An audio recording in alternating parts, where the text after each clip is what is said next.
Are you about to watch this video and you're not liked and subscribed to it? Like the video, please. Just go down. It's right there. It's right there. I did. I hit it. I hit it. Have you hit it? Welcome back to Starting Nine. Let's go. Episode 293. It's Thanksgiving week. Eat up, bitches.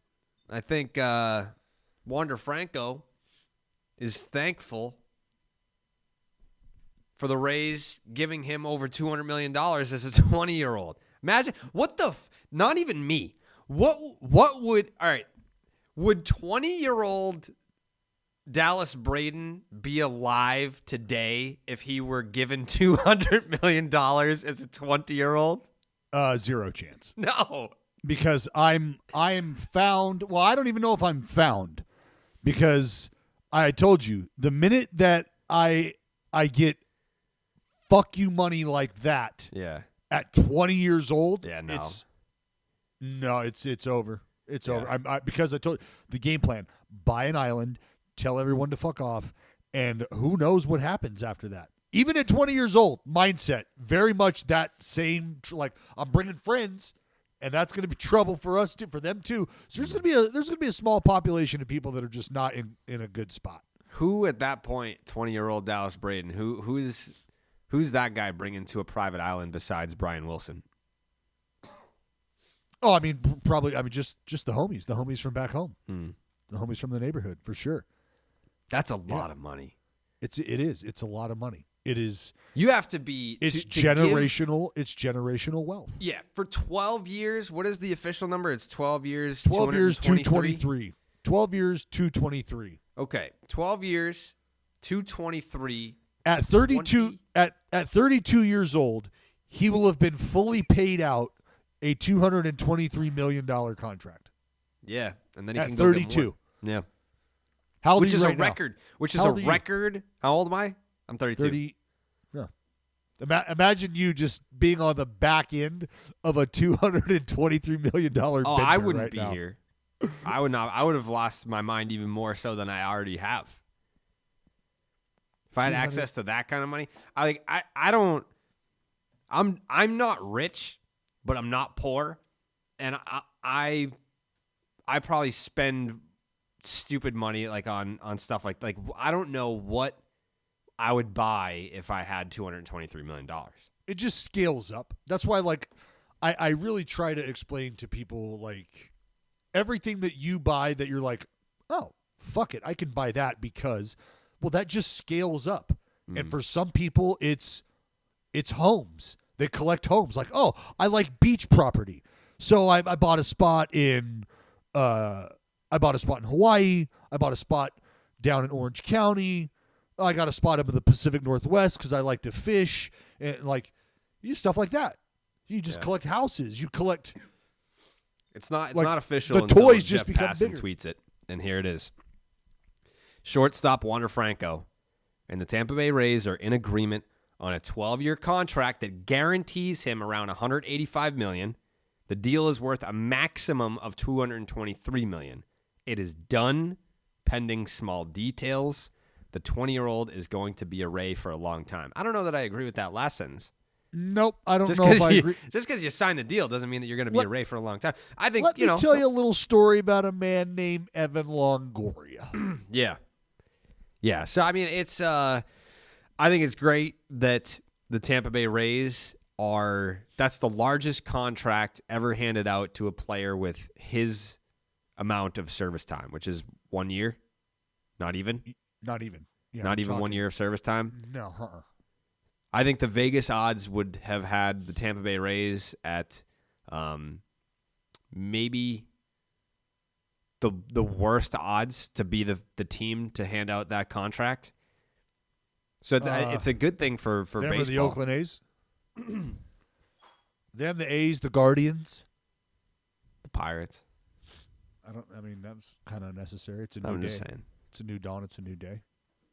Is the largest contract that the A's have handed out really still Eric Chavez? You asked me this question last podcast, dickhead, and it's going to be the same answer it was then too. Yes, it was? You motherfucker. It's still what was the deal? 6 for 66. Think about that. Like who's signing that?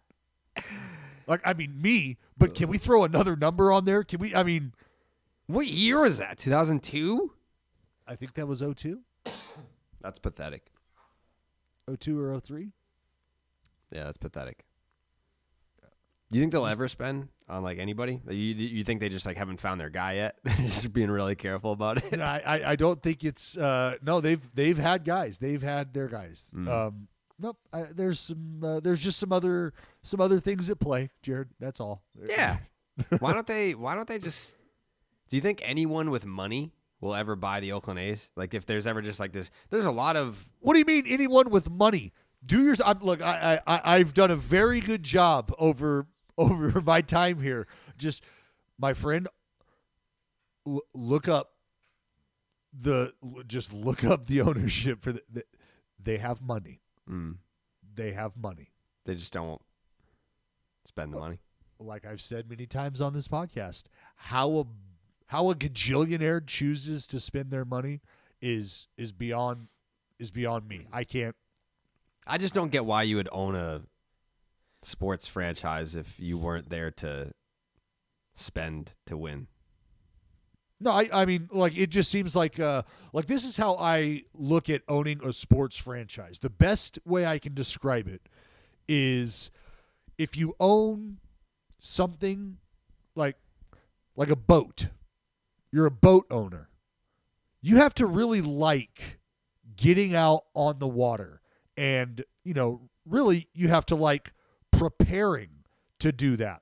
Launching your boat, making sure you've got gas, making sure everything's dialed in. There's a lot of safety precautions you got to go through just before you even put the boat in the water. And you got to like doing that. You got to like the responsibility that comes along with that, to enjoy what you're going to get out of owning that watercraft, right? There's fishing, there's a lot of boat trips you could take around the islands, tubing, lots of water sports, wakeboarding, surfing. Like, there's just endless amounts of joy to have, but there's stuff that goes along with it. I feel like boats are a waste of money unless you got fuck you money. That's not true. I mean, not if you like for me, I fished my ass off in that thing. Fished my ass off in my boat. Spent many a night out on my boat. Got a lot of use. I just want a canoe. Canoe, see? Yeah, that's really all I want. You're a simple guy. Very simple. Some would say the most simple. We're not talking a fucking 250-foot yacht here, pal. No. Talking about a boat you could cuddle up in. Yeah. I love boat. Wander Franco, 12 years. He's going to be a Ray until he's 32 years old. But is he? I don't want to skew. Hey, I don't want to skew negative here. This is a big day for baseball. It's a big day for the Tampa Bay Rays organization. It's a big day for Wander Franco. How many years does Wander stay with the Rays? How long is Wander a Ray? I would say 6 years. I don't know what the backlog is. Do you think? Yeah, we don't know if there's any opt-outs or anything in here, right? We don't know that. I feel like that. Yeah, it said like some details. I feel like that would have been more of what's that AAV? That's 18.6. He's basically got like the qualifying offer for the next 12 years. I think I'm assuming that it gets more pricey towards his prime years.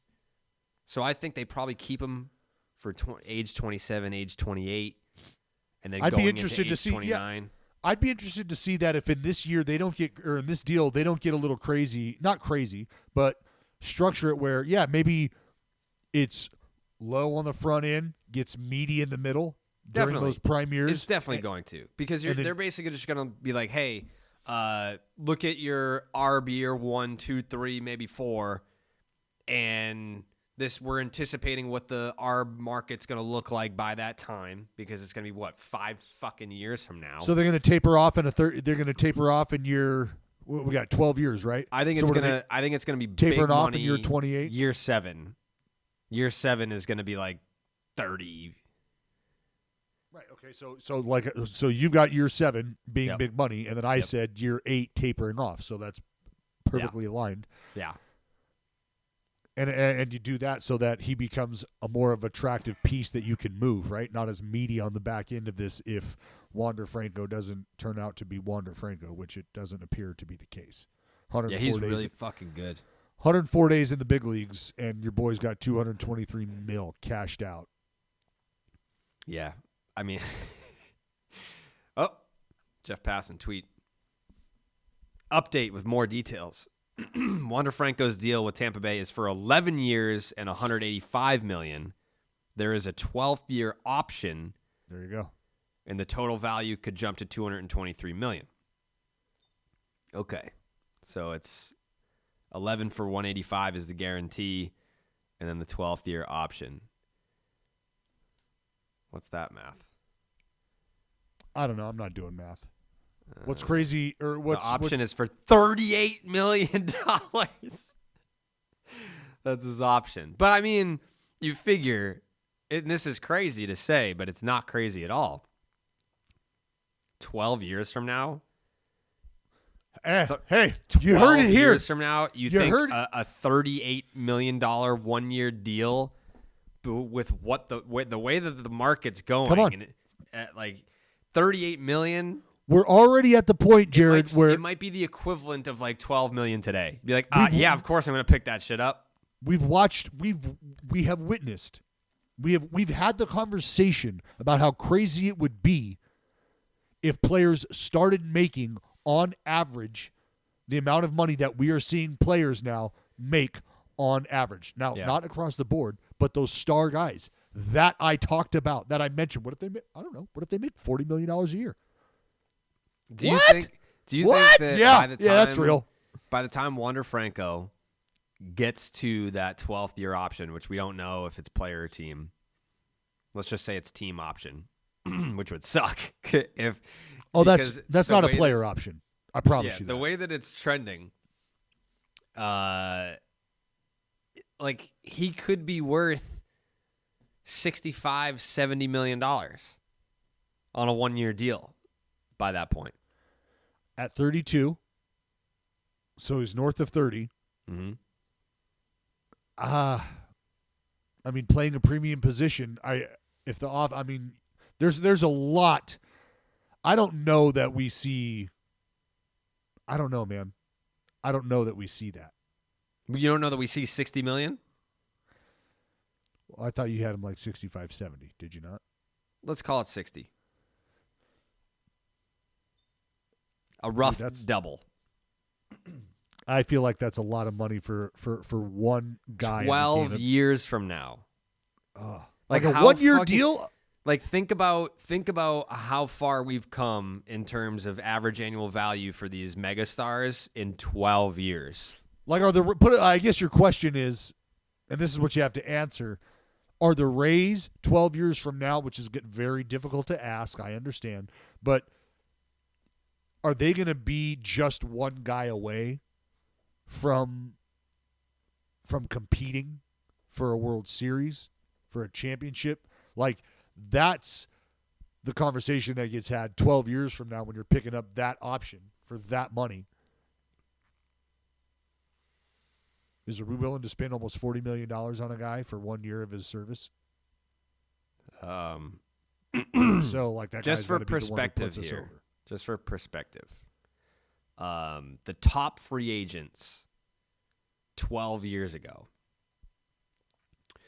CC Sabathia signed with the New York Yankees. What did he get? He got 6 years, 140. So it was 7 years, 161. And it said at $23 million a season, by far the biggest contract for any pitcher in history. And then Mark Teixeira signed with the Yankees that same offseason. 8 years, 180. And that was like, holy shit. Can you believe it? And that was an average annual value of $22.5 million. So that's what we were talking about 12 years ago in terms of holy shit money. And now if you were to give like Justin Verlander, at the age of 39, coming off Tommy John surgery, just got more than these guys in the prime years of their earning potential. I mean, that. Well, it's because add another 12 years. We can get into it, but that's because Justin Verlander potentially represents a unicorn in the game of baseball and the state All right, of so the game Noah of baseball. Syndergaard, $22 million for not which doing. Is why dick. which is why I raised the question, like what? I didn't get much. Like, was there any thought? Like Noah Syndergaard, like we talked about, pitched 2 innings and made $21 million. Yeah. And Justin Verlander, coming off his second Tommy John, right? Yeah. I'm just saying, like, is making 25 mil. 12 years ago, $22 million was holy fuck money. And now we're given $22 million to roll the dice, potential high risk, like, right. low risk, high risk, high reward. High reward. Yeah. High risk, high reward. Like, I don't want. That's what we're throwing out to, like, maybe we can get something here. Before it was like we're landing a bona fide superstar with that money, and now for the Angels, I don't know that we'll bring him in. We'll give him a shot. We'll see what happens. Yeah, like for the Syndergaard thing, I don't like. Can you call giving a guy north of the qualifying offer low risk, especially if you're the Angels? Depends on the organization. Well, that's especially if you're the Angels, Yeah. and especially if you need pitching, especially if you need starting pitching. Yeah. I don't know that that's necessarily low risk. The risk. But what's the risk? The risk is you just look like a fucking idiot again. The risk is you just lost a $21 million nut that you could have cracked over maybe a couple of arms, or at least another one that might have given you some more, I don't know, some more peace of mind. That I don't know. I want Syndergaard to come into LA and I want him to shove. I want him to pitch well. Do you? Yeah, because the division is fun when the Angels are good at baseball. And I enjoy watching fun baseball. We don't need to. It's going to be a while. Yeah. You going to have like a different team that you root for? You're going to like adopt a new team while the A's spend the next 7 years rebuilding? It's green and gold, homie. Yeah. It's green and gold. You know what, Dallas? I'm going to say this right now. I want this on the record. If I ever win Powerball or Mega Millions, I would buy the Oakland A's and make a concerted effort to actually spend on that payroll. Well, that's encouraging. That's very encouraging. Yeah. I would love to be able to buy a baseball team, and obviously like the A's would be the most logical option because probably the cheapest organization to purchase. I would imagine. Not necessarily. No, definitely. I could probably get them at a bargain rate. Fans would love it. And the fans would be like, wow, we got a true baseball guy with competitive juices who wants to come in here and make a difference and spend on this roster. And I would kind of be a behind the scenes owner. I wouldn't insert myself in things. I don't believe that for 1 millisecond. Not 1 millisecond. You would be Steve Cohen. 15 minutes into this, people are going, I love him on Twitter. 17 minutes into this, people are going, get his fucking Twitter out of his hand. Get him out of here. Stop. Tell him to stop. That's how that would go. That's exactly how that would go. You would have to. The team would have to be taken from you. Like immediately upon signing. I don't know if maybe I would be more of a Mark Cuban type. The outspoken owner of the Oakland Athletics. Yeah, what are you talking? You're probably hitting first in BP in every group an asshole. There's nothing wrong. If I'm still in shape, which obviously I will be, I think the players would love to see their owner out there taking BP. I think that there's definitely a disconnect between the players on the field and the front office, and they're like, these guys are nerds, and they don't know real baseball, and they've never played. And I'd be like, dude, I'm going to fucking come down there right now and just hit rockets, and then I'm going to go back up there and build you a fucking World Series contender. Just shut the fuck up and go pay for your soda in the clubhouse. It'd be, see? Dick move. That's out of principle. That's making you earn it. That would carry so much weight. That would be a, God, I wish my arm worked so that I could do that. I could go in and just fucking like throw a light bullpen on the side at like 62. Yeah. Nolan Ryan's still throwing out first pitches in his damn 80s, and he's lighting up the radar gun at low 90s. Yeah. Fucking guy. That sends a message. Sure and that, does. as your owner of the Oakland A's, that's the message that I would send. So I'm going to keep going with my Powerball. I started buying the Powerball tickets. I was like, you know what? You can't win if you don't play. And I feel like if life is truly a simulation, which I believe it is, at some point I'm probably going to win. At some point, I'm gonna walk ass backwards into $560 million, and I appreciate the confidence. Yeah, it might be higher. I don't know. I mean, I'm definitely taking the lump sum, just so that I can get in the mix with Oakland A's ownership. I'd give you a lifetime deal. Be like, you know what? I'm gonna have a situation where I have an all-star broadcast. Like I would bring Eckersley back. Red Sox fans would hate me. I'd be like, I don't care. I got so much money. I don't give a fuck. Be like, hey, Eck, how does $3 million a year sound to come be the Oakland A's broadcaster with Dallas? Great. It's gonna be a great time. Oh, I'd put myself on the broadcast too, but it'd be awesome. I wouldn't even take a check. See, this might be considered front office overreach. No, people would probably want it. They would be like, "Oh wow, like Jesus Christ. Jared's the owner of the A's." No, people would definitely want more of me. I don't think you get it. People, no, you don't have your finger on the pulse of what we're trying to accomplish here in Oakland. They would want me on the broadcast with you and Dennis Eckersley. They want me taking BP. They want me on the broadcast. Yeah.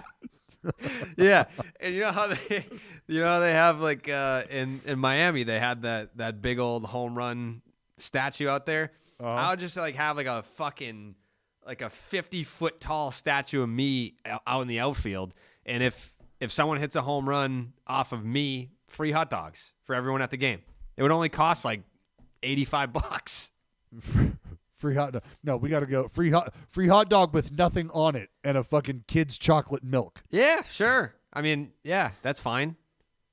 We have the money to spend. We're bringing fans back to the ballpark in Oakland. That's what we're doing here. Giving away hot dogs and chocolate milk. Giving away hot dogs. We're building statues, and we're bringing Dennis Eckersley back, and we're putting a broadcast together that's going to be the most electric broadcast you've ever heard in your life for any sporting event, not just baseball. Well, you keep buying your Powerball. I am. We'll see where we're at. You brought up the statue out in the outfield. We know the Marlins statue has been done away with by one Derek Sanderson Jeter. Ruins everything. However, he did find a piece that he does like. Yeah. He did find a piece that he wants to keep around for a while now, and that is Mr. Alcantara, Sandy. Is it weird that when I saw the tweet that I immediately thought that they gave like $70 million to Sandy Leone? I was like, finally someone fucking appreciate this guy. Yeah, maybe a little off. You just glanced over it. Yeah, I saw Sandy. I saw $70 million or whatever it was, and I was like, fuck yeah, dude, get that cake. You deserve it. You deserve it, King. 5 years, $55 million. Yeah, for Sandy. Light. No. Yeah, but look, again, dude, the money and the way the market has gone, I still think guys are hesitant. I think guys are grabbing whatever they're being thrown right now because of the lockout. And you get scared of shit like that. I'm not saying that Sandy was scared about the lockout. But I mean, did you see Eddie's press conference with Detroit? He was like, yeah, they threw an offer at me. It met my number. I didn't even hear any other offers. I didn't see a reason to leave that table with not signing that deal. It's like, all right, yeah, cool. That's the number that I want. Cool, we're done. Right, and I don't want to I'm not putting words in his mouth here, but when you hear something like that, I think it would allow people to raise questions like, well, does he care about winning? Well, Detroit feels like they're in a position to start putting some W's in that left-hand column. So is it a matter of him just taking, look, this is what I wanted. This is who showed up. This is who offered it. Why would I not take it? If that's the case, there's no harm in that. That's why you play your ass off, is to get a contract offer like that. Someone to show that interest. So for Sandy, 5 for 55, holler at your boy. Yeah, I'll take that all day. Sure. I don't hate it. No. I'm upset that they took down that statue. What's going on with your San Francisco Giants, Dallas? They're spending some money as well? That's right. Yeah. San Francisco Giants, Mr. DeSclafani is back. You were on him early last year. I tried to tell folks. I mean, you were probably like the biggest San Francisco Giants advocate all season long. Like, I feel like you were right out in front of that. I put people on game very early. I let them know that they've got a bunch of flyer guys who they can ball, who you're going to have to look out for. Yeah, don't let them get hot. And they did. They got hot. They stayed hot until playoffs. Even through August. Like even beyond August 15th, right. They played very good baseball. They played great baseball. Elite. Not championship baseball, but they played great baseball. They played division championship baseball. Yeah, well, I mean that's cute, but it wasn't world champion baseball like apparently every Giants fan had anticipated in February, like before spring training even started. They knew that this roster was going to be the one to do so. But yeah, they've got DeSclafani back on a 3-year deal. Alex Wood, which, by the way, what the fuck? So they're nearing a deal. A deal with Alex Wood? not official. That one was like they're close. Well, I could tell you. Let me tell you here. Sources say it's just a matter of a physical. That's it. It's locked in. It's a done deal. I talked to Alex the other day too, and whoa, two. I said sources, Jared. Sources. I talked to him too a few days ago. I was trying to get him to come on to Boston, but he's found himself a nice little home in San Francisco. I don't know that I would want to pitch on the East Coast if I got a taste of what West Coast baseball is like. Well, and the life, bro. Come on. Yeah, like the San Francisco. Giants, if you can get past the heroin, it's a nice place to live. Well, buddy, if you're living in the big leagues, you're not. Well, I got to be careful about what I say, but I don't think Alex Wood is dabbling in the black tar. No, I don't think he is either. If you want my opinion. No, I'm saying like, walking down the street, not wanting to get stuck accidentally with a dirty heroin needle. Like that's like a downside of having to be there. But outside of that, great city.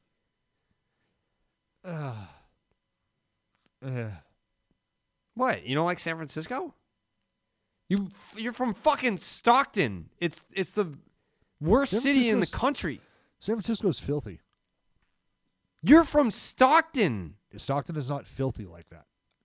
Like in Jared, I'm talking like when you walk into the financial district, like some of the nicer spots, you're stepping over. Like I've said this many a time. Mm-hmm. It's a slap in the face of reality of really our society, because you quite literally have people that need help laying in the doorway of Fortune 500 companies. And the people that prop those Fortune 500 companies up, they step over the human being that is a physical hurdle for them on their way to making millions. And that's just a sad depiction. It's a microcosm of our society.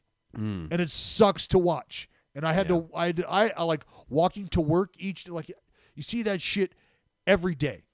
Like and maybe I'm downscaling here or downsizing, but like when I walk into Chick-fil-A, I'm not stepping over two homeless people who have set up their life in the doorway of this Fortune 500 company. That's just not there. And it's prevalent everywhere. It's bad everywhere. So I'm not like picking San Francisco out, and I didn't mean to go down this road here, but it's not hot. Yeah. You know where there's no homeless people? Saugus. I don't believe that. We have no homeless people. None. I don't believe that. I swear to God. Also, if I hit the Mega Millions, I do think I would buy Town Hall in Saugus.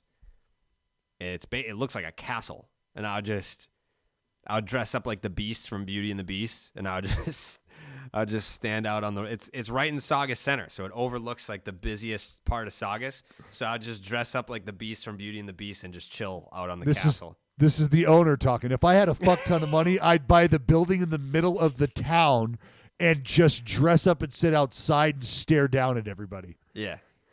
Like, you wouldn't help anybody. We're having a conversation about how people are hurting and laying in the middle of fucking sidewalks and doorways, and you're like, well, you know what I would do if I had a shit ton of money?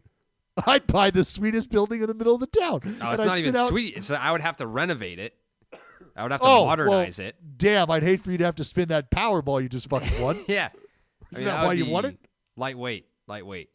But yeah, I would do some shit like that. And there's no homeless people to help because we don't have a homeless problem in Saugus. And that puts a cap on Alex Wood and Anthony DeSclafani signing with the San Francisco Giants. Yeah, they're back. Not a poverty franchise, the San Francisco Giants. Nope. Pedro Severino to the Brew Crew. Does that do anything for you? Yeah. Okay. Yeah, it does. What does it do for you? It lightens the load for Pedro Severino, doesn't it? In what way? I mean, it's 1 year, 19 milli. No, 1.9. Oh, okay. I was gonna say that's a little bit steep. I mean, I feel like, I don't know, when I say lighten the load, because I'm thinking like Baltimore Oriole fans, they wanna Be careful. I know. They're angry right now. Why are they angry? Wouldn't you be? What about? So there's a vibe check that I feel like I'm somewhat privy to throughout baseball. You throw a team name out there, I can tell you the vibe of that fan base. And the Baltimore Orioles are becoming one of those organizations. They're pissed because of the Mountcastle. Like, Mountcastle didn't get any love for the MVP or for the Rookie of the Year. I understand that. I can respect I don't even that. know if this is on the docket, but I saw today there's some John Means trade rumors going around. Stop it. Yep. Stop it. Mm-hmm. So I think like it's one of those fan bases where they feel like they're on an island by themselves, and if you're going to talk about their team as someone who's not a Baltimore Orioles fan, tread lightly, because I feel like they've got to sit there and watch this organization turn out a shit product every single year. Uh-huh. And then it feels like there are fan bases where it's like, well, no one talks about my team. And if you do talk about my team, you're not giving me hope. You're just kind of kicking us while we're down. We know we suck. That's the Baltimore Orioles fan base right now. It's like, we'd rather you just don't give us any attention at all unless it's going to be some sort of light at the end of the tunnel. So tread lightly is all I'm saying. And what I mean, like, for Severino, maybe it lightens the load where he goes to Milwaukee, and I'm not saying that he was like looked at like he's the savior of the Baltimore franchise. Like, that's not what I'm saying at all. But to your point about the fan base looking at guys having a feel and saying, look, we want positivity. Severino, decent ball player. But now maybe any sort of expectation or any sort of like, you got to be a pillar, that can maybe go away.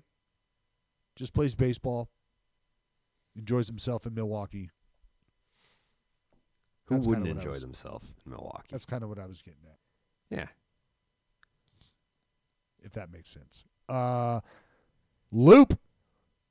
Angels. Yeah. Another 7.5 arm. for $17 million, 7.5 in both 2020 and 2023. Club option for 24 worth 7.5 or a $2 million buyout. I like Loop. Well, dude, I like the arm slot. You're giving him. You got yourself a starter in Syndergaard. Mm-hmm. Getting a little bullpen help Mm-hmm. in Loop. And Loop, it's not just for 1 year; it's for 2. Mm-hmm. So, kind of give yourself some bullpen stability there. Yeah, I like it. I like Yeah. it. I mean, the dude Age concern you though? He turns how old was he, 34 33? in like 2 or 3 weeks, and he's coming off a career year.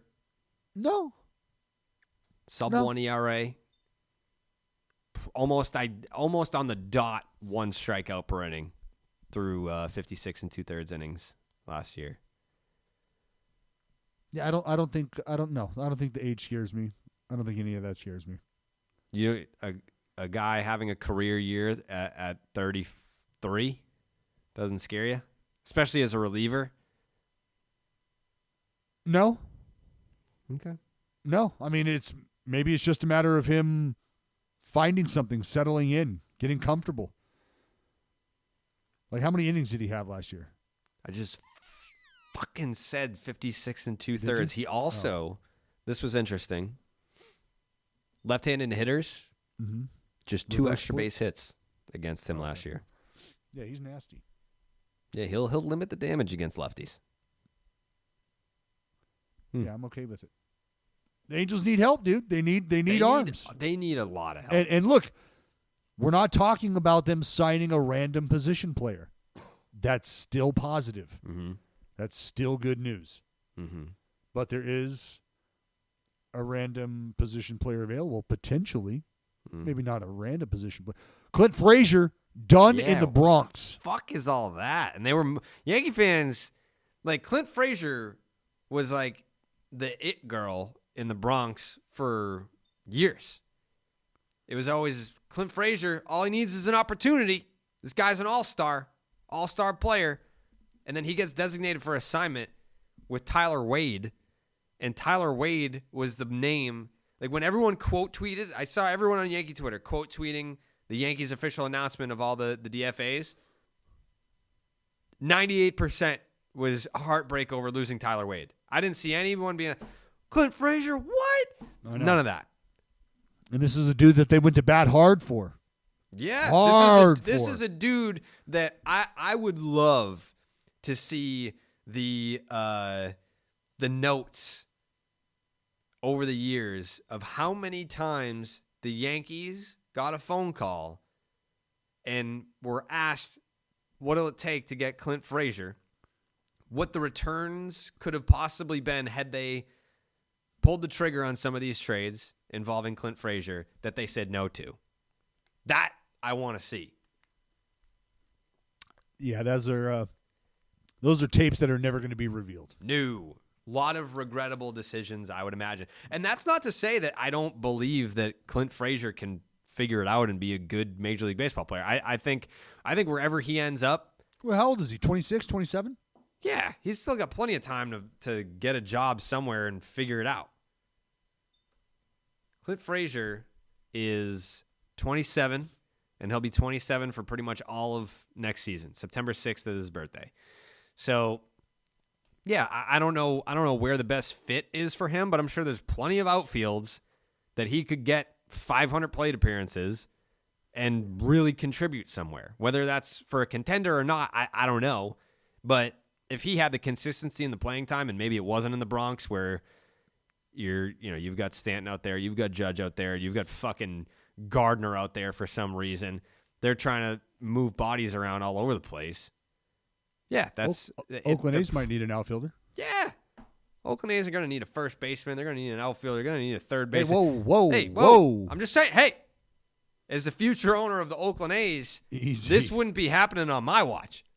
Easy. Just saying, if I were the owner of the Oakland A's right now, Matt Olson has himself a monster extension. Monster. We would keep him in Oakland until he's fucking 38. And then we would have options for the age 39 and 40 seasons just to see. I don't even want to think about Matt Olson in anything but green and gold. Yeah. We got to keep him right here. Yep. Yeah. Not to get you sidetracked. I mean, I know that. I feel the same.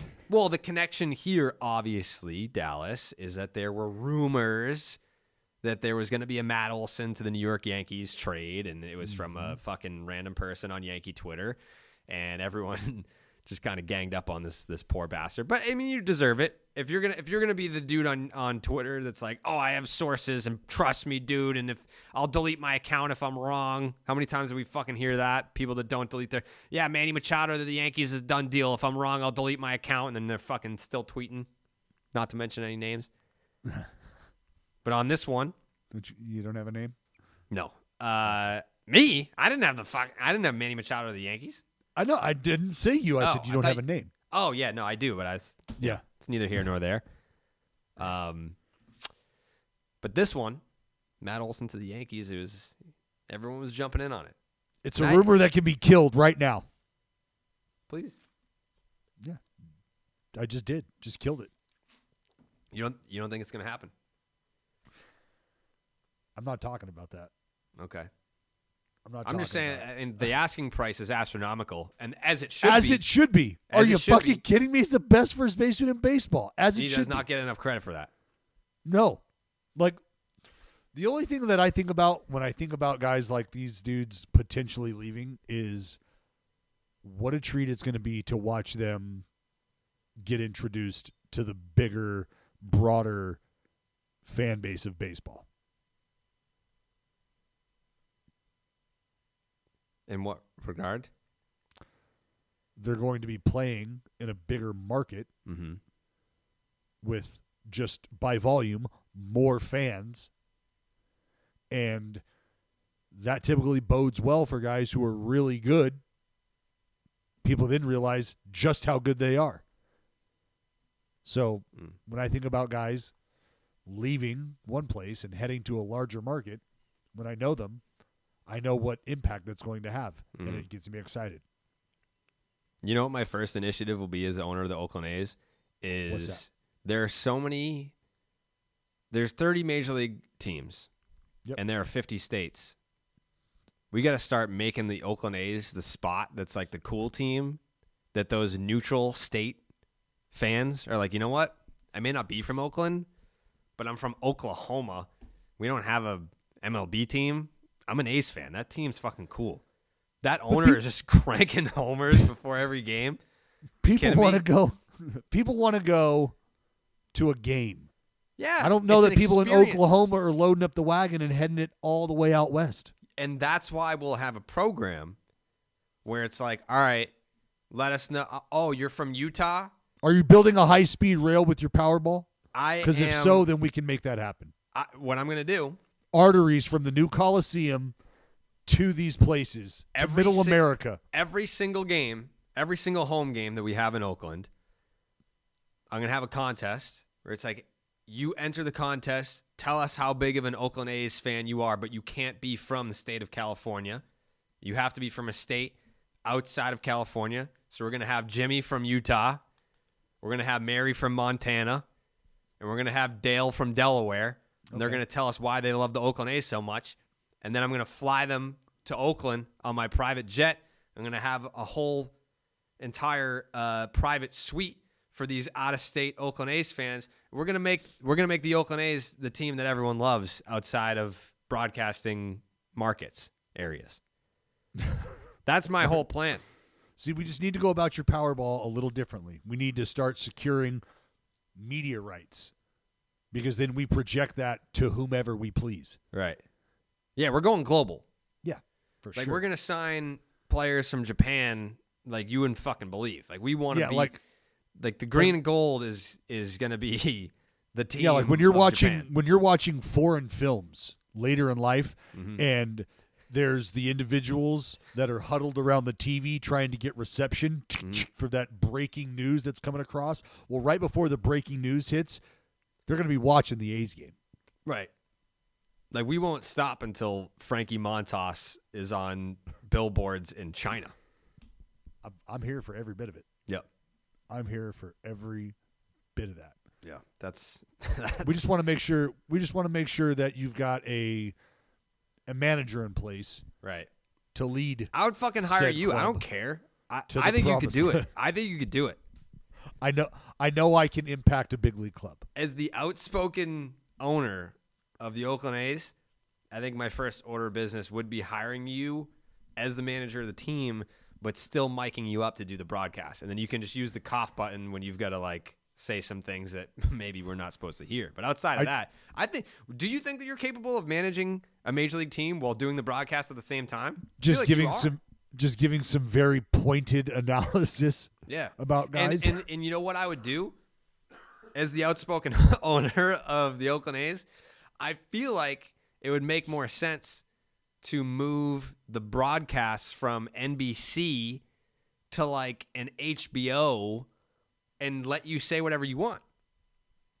Well, technically, you could say whatever you want.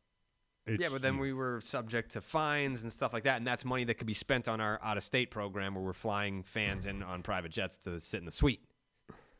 Fair point. Mm-hmm. But that's why I said we need to get our own media conglomerate. See? Yeah. We could build our own network. Yes, that's what I'm getting at. Yeah. Yeah, the Green and Gold Network. Yep. I'm here for it. Yeah. That's where the sport needs to go. Well, trust me. You think old Ted Turner didn't have that notion way back when? He sure did. You know what? I'm going to buy a baseball team, and then I'm going to put them on the channel that I own. Mm-hmm. This broadcasting network, you ever heard of it? Turner Broadcast. Yeah. I'm going to put my baseball team on that channel, and I'm going to pipe that into the living room of every American who's got it. How about that? Oh, you like baseball? Guess what? You like the fucking Braves, don't you? Well, don't you? Don't you?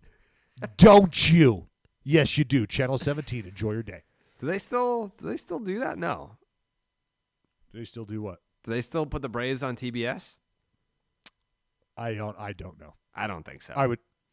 No, you don't have to now. Yeah. He's probably those are the days, though. Yeah, and that's why pumping out Hallmark Christmas movies right now. Yeah, that's literally why my friend Joe is a Braves fan, because he's like, yeah, I watched them on TBS and I just love Tom Glavine. Like his.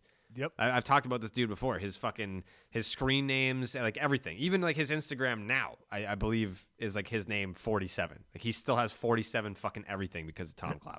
That's hilarious. We skipped school because it was a day game when Glavine was going for his 300th win with the Mets.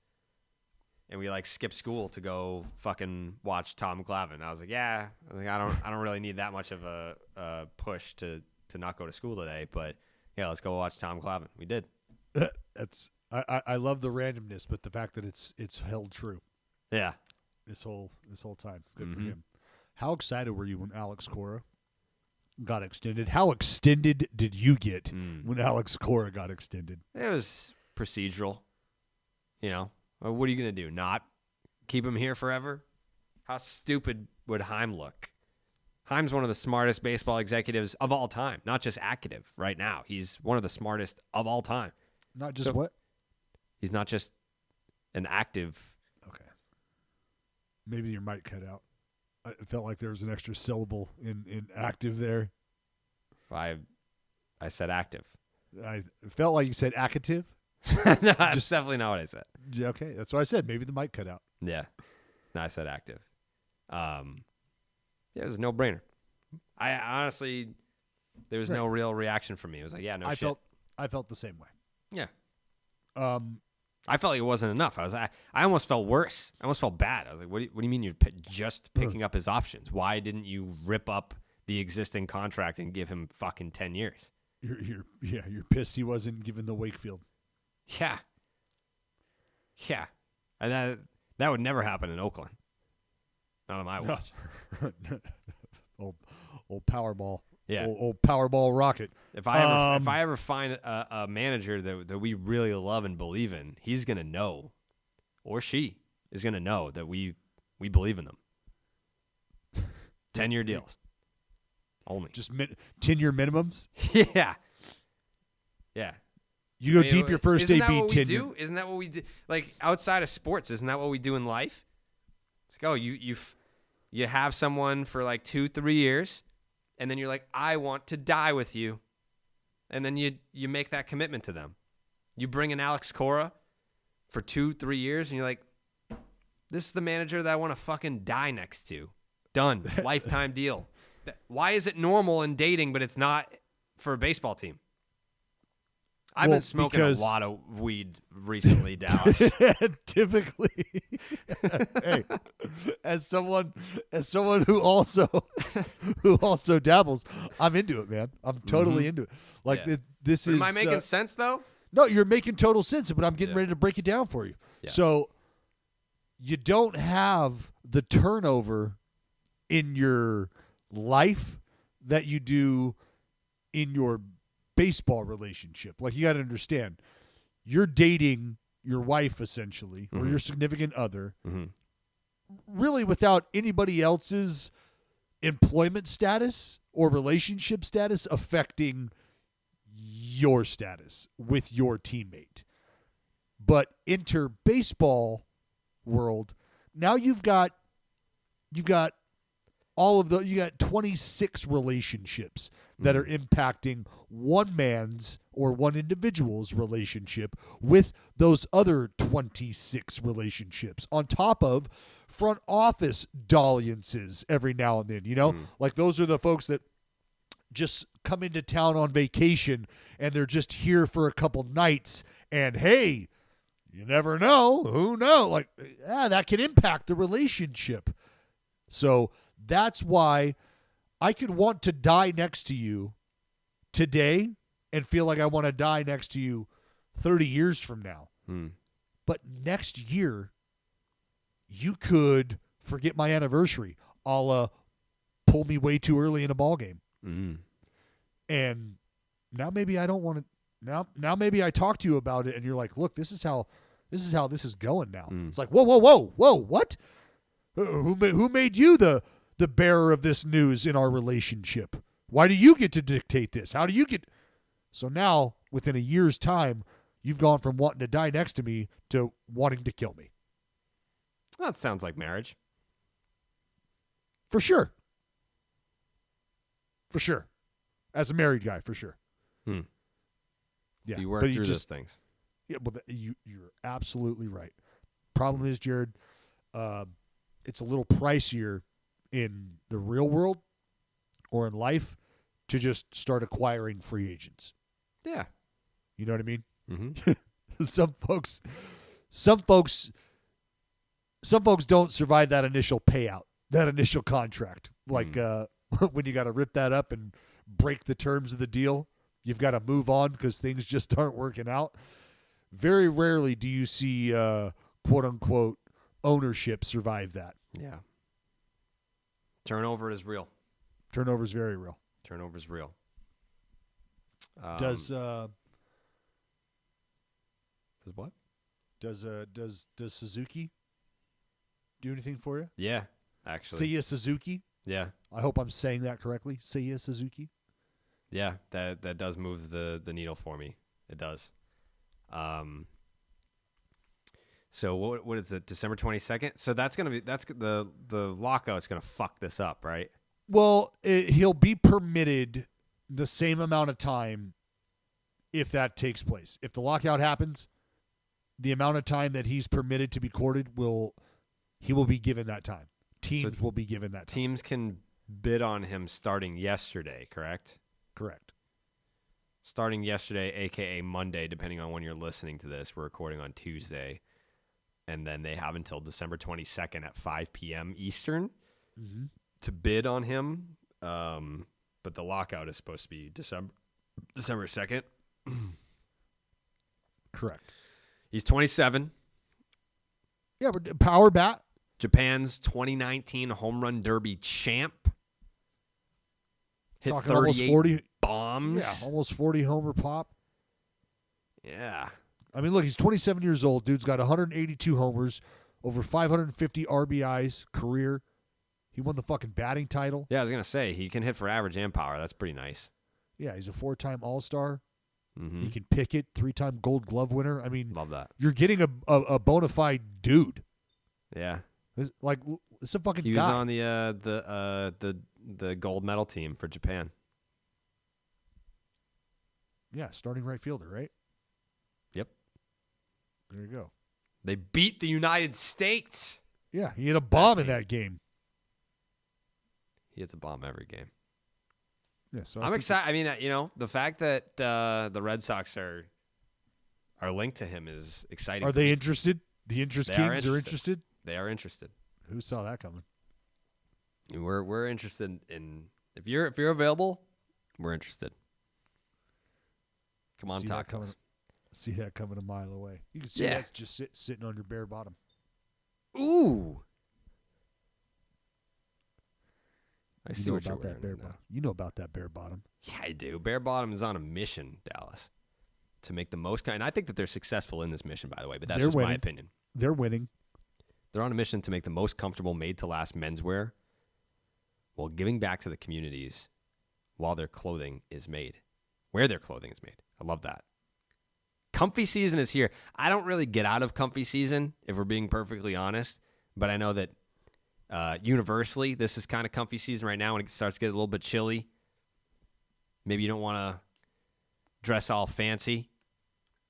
You just want that comfort. That's where bare bottom clothing comes in. Stock your closet with comfort without paying the insane markups that you see at other online and big box brands. You can feel good wearing your bare bottoms because for each item that you purchase, a nutritious school meal is donated to a child in need. I love that. Everything is built for value. You're getting the softest and stretchiest clothes in the game for a great deal while doing some good in the process. And for a limited time, Bare Bottom is giving you an incredibly soft tech tee or natural dye tee for free. For free. Free when you spend $150. How many shirts of Bare Bottom do you own, Dallas? I think 3. Ooh.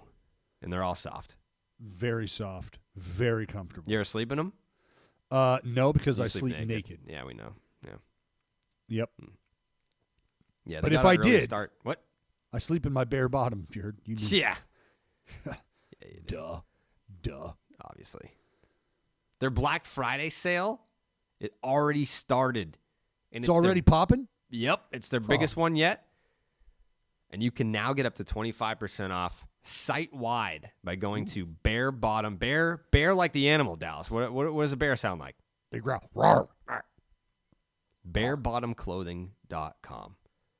Fuck yeah. Yeah. The MVP? Yep. Told you. Wrap it up. Told you. Mm. Fucking told you. Mm-hmm. Told you about the Ohtani back in February. Next question. Mm-hmm. Told you it was Bryce Harper. Mm-hmm. We had to hash it out.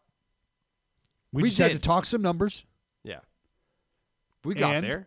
We did. We get there. I'm glad. I want to say this. I'm glad I was able to bring you to the light. Because it felt like you were going to make a decision that, one, I don't know you were 100% convicted in. No. I feel like you were on the fence. You just needed to be coaxed I'll tell you what it was, Dallas. in the right direction. I'll tell you what it was.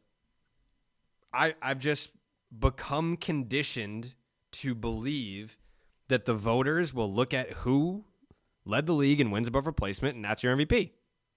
I don't agree with that. I don't believe in that. But it wasn't until you said, hey, let's take a look at some of these other numbers here. Instead of just throwing your hands up and saying, all right, fuck it, he led the league in WAR, so he's obviously going to win. Let's take a look at some other numbers and see if we can make a case for Bryce Harper. When we did that, I was like, I think I got to vote for Bryce Harper here. I don't know that my vote will ultimately be for the player that wins this award, but it's for the person that I believe should win the award. Well, the WAR statistic absolutely at the water cooler represents like a trump card. Like, oh, okay, but at the end of all of this back and forth, at the end of the exchange of information, he's the leader in WAR. So who's the better player? And it's like, well, that's just, man, that is just not it. It's just not it. It becomes like, I've always felt like in an effort to really break down a player and give you some insight into what they do well, when they do it well, just how well they do it. Feels like WAR has become a very lazy statistic in a very, like, what I will tip my cap to say is a concentrated effort to peel the layers of a player back so you really know who he is. It feels like a lot of effort has gone into that, and then we just settle on WAR at the end of all of that. When you can just, and I think some people times get scared of the analytics and diving into, like, what does that mean? What am I looking at? Like, analytics. What category is that? What category should I value? What do I think people kind of become hesitant in trying to sift through some numbers and like, well, should I really be giving a shit that he hit 22 more doubles? Yeah. You should. You absolutely fucking should. Yeah. Like there's things that matter. Well, what if this random ass statistic that I saw this analytics person threw out there doesn't? It's like, look, you got to pick and choose, but ultimately, it's not the end all, be all. And I thought I thought you made a good point about it instilling some confidence in the notion that the MVP isn't just going to be the WAR award. Mm-hmm. And that's how it should be. That's how it should go. Because it was becoming that. Well, and like, I'm going to say this. On the Cy Young side of things, I don't want to say that was the case in the National League, because I still believe that conversation between what Zach Wheeler did and the amount of work he did and what you got from Corbin Burns, I respect. There's no loser there. There's just conversation to have, and you can't just put it all into one number. I agree. I started covering Major League Baseball for Barstool I think the first year is 2016. And one of the first blogs that I wrote was that. Because I was like, I think that we are trending in a direction that it's too far. Like, I want baseball fans to care about wins above replacement. And I want analytics and advanced metrics to become more universally accepted and known, because, like, I don't know, I do kind of cringe when people are like, well, what's his batting average and how many ribbies he got and how many dingers have you socking? It's like, all right, well, those are, you can look at the counting numbers, but the rate numbers, I feel like, you have to look at that and you have to understand that. And on base percentage, and OPS, and ballpark adjusted statistics, like where it's, you want to compare eras or you want to compare players in different leagues and divisions and all that. Like there are plenty of ways to look at it. And I know that it can get overwhelming, or you can maybe get lost and confused a little bit, but I think when you look at wins above replacement, yes, the number one thing that I said was, should we factor it in? Yes. Should we weigh it heavily in the conversation? Absolutely. I think it means a lot, because now you're talking about the MVP award 15, 20 years ago. It was basically just the Hank Aaron award. Like, if you hit 300 with 40 home runs and drove in 100, it's like, all right, that guy's the MVP. Like, we were only looking at offense. So when you're talking about wins above replacement, now we can talk about the other things. We can talk about defense, and we can talk about base running and mixing in the offense numbers and all that, because they also have offensive WAR if you want to separate that. So, yeah, I think it's important. But I don't think we should ever be at a point where we look at wins above replacement, look at who's first, and say, well, it's an all-encompassing statistic, so that guy is clearly the MVP of this league. That can't be the discussion. But it should be weighed heavily, no doubt. Well, and it should be understood that it is our best effort to give you a complete picture of the impact of a player. But it's also important to understand that can be flawed. And once you understand that, I think, because What understanding that does and what being honest about understanding that does is it can force you off of some of your stubbornness as a diehard fan. And I'll be the first to say, don't let it do that. Stick to your stupid argument. And when I say stupid argument, I mean the hill that you're willing to die on, that nobody else is willing to die on, strictly because you're a fan, strictly because you love what. Die on that hill. Continue to fly that flag. That's the romance side of being a fan that can never go away.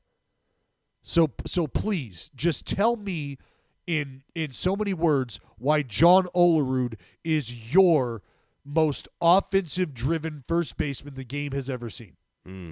Like, give that to me. I love John Olerud, by the way. You know what I mean? Give that to me.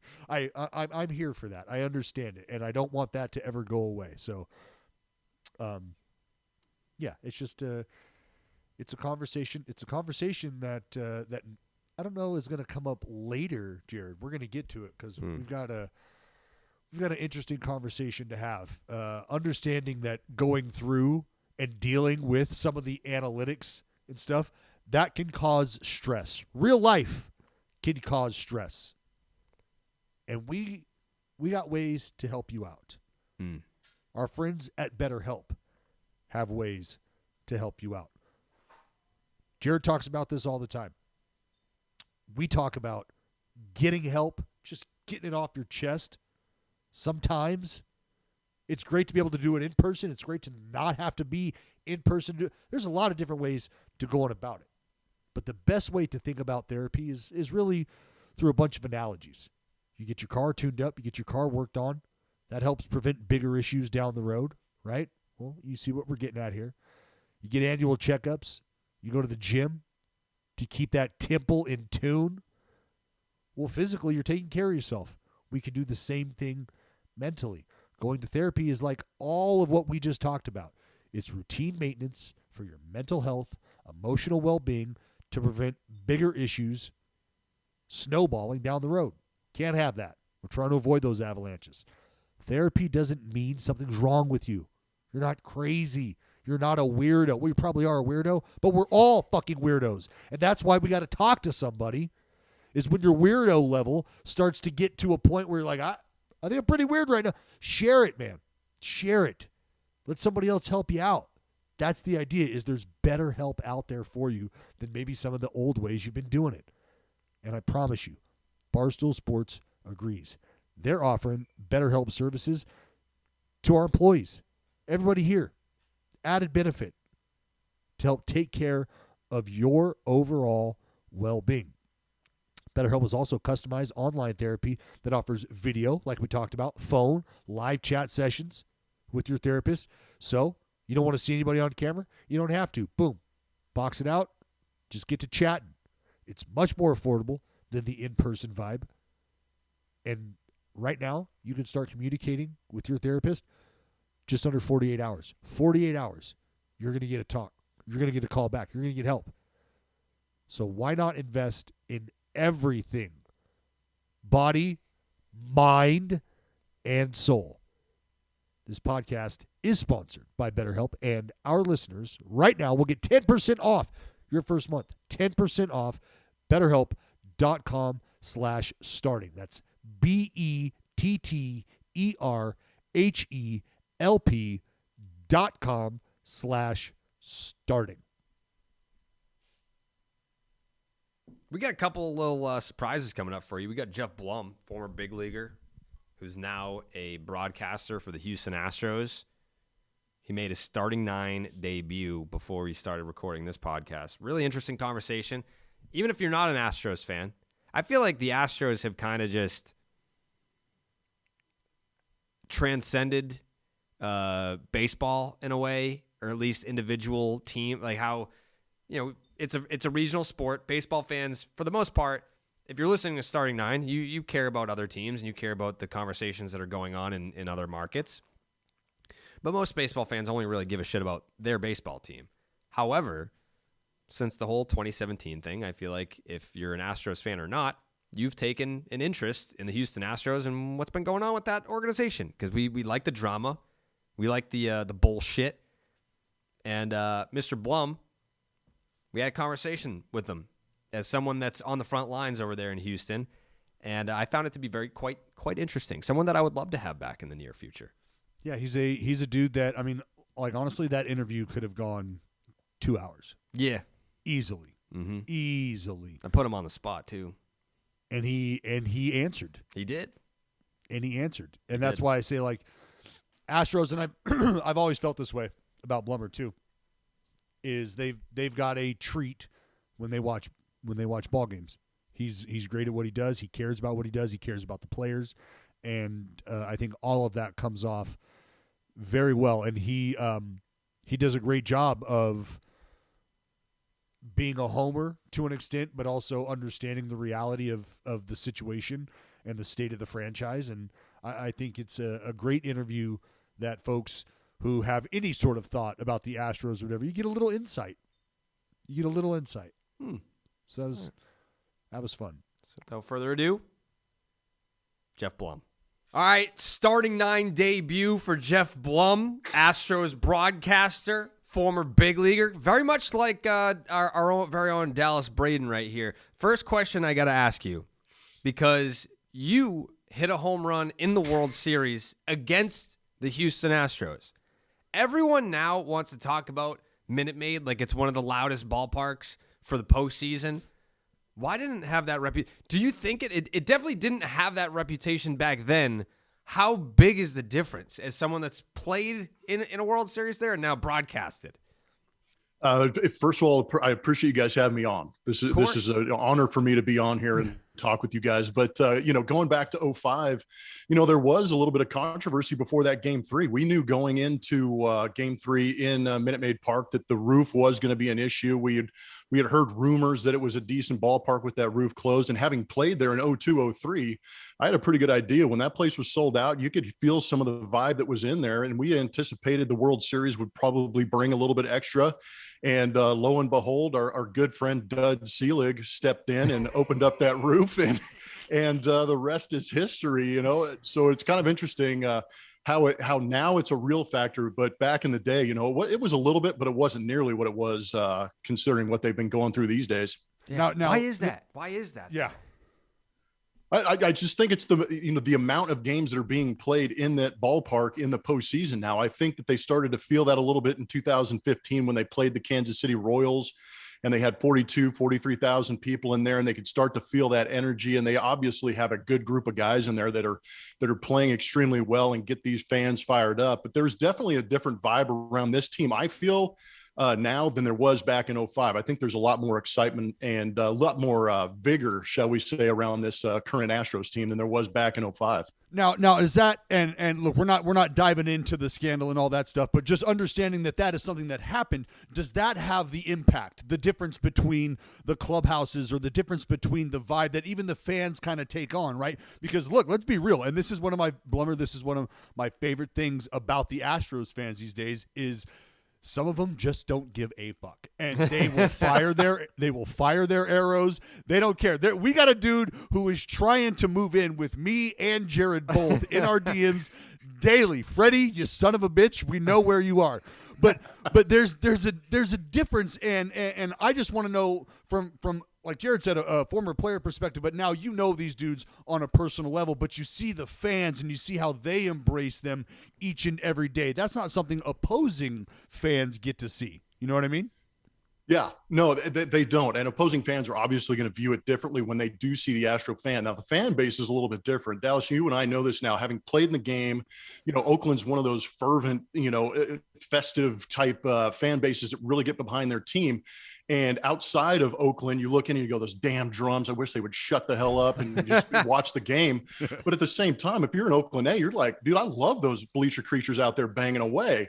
And it's the same way. I think it's kind of created the same situation here in Houston where the fans, they could have gone a couple of different ways. And I think a majority of them obviously went the way of, you know what, I don't give a shit. We're going to continue to move on. This is our team. I live here. I'm going to get behind these guys and continue to cheer for them. And I think it's kind of overflowed into that clubhouse a little bit because the guys in that clubhouse have really come together and become a unit. And I think, from the guys who are involved with the scandal to, the Kyle Tuckers and Chas McCormicks who have nothing to do with it. They kind of get a kick out of getting booed on the road just because of what's on the front of their jersey. So I think they kind of enjoy that a little bit.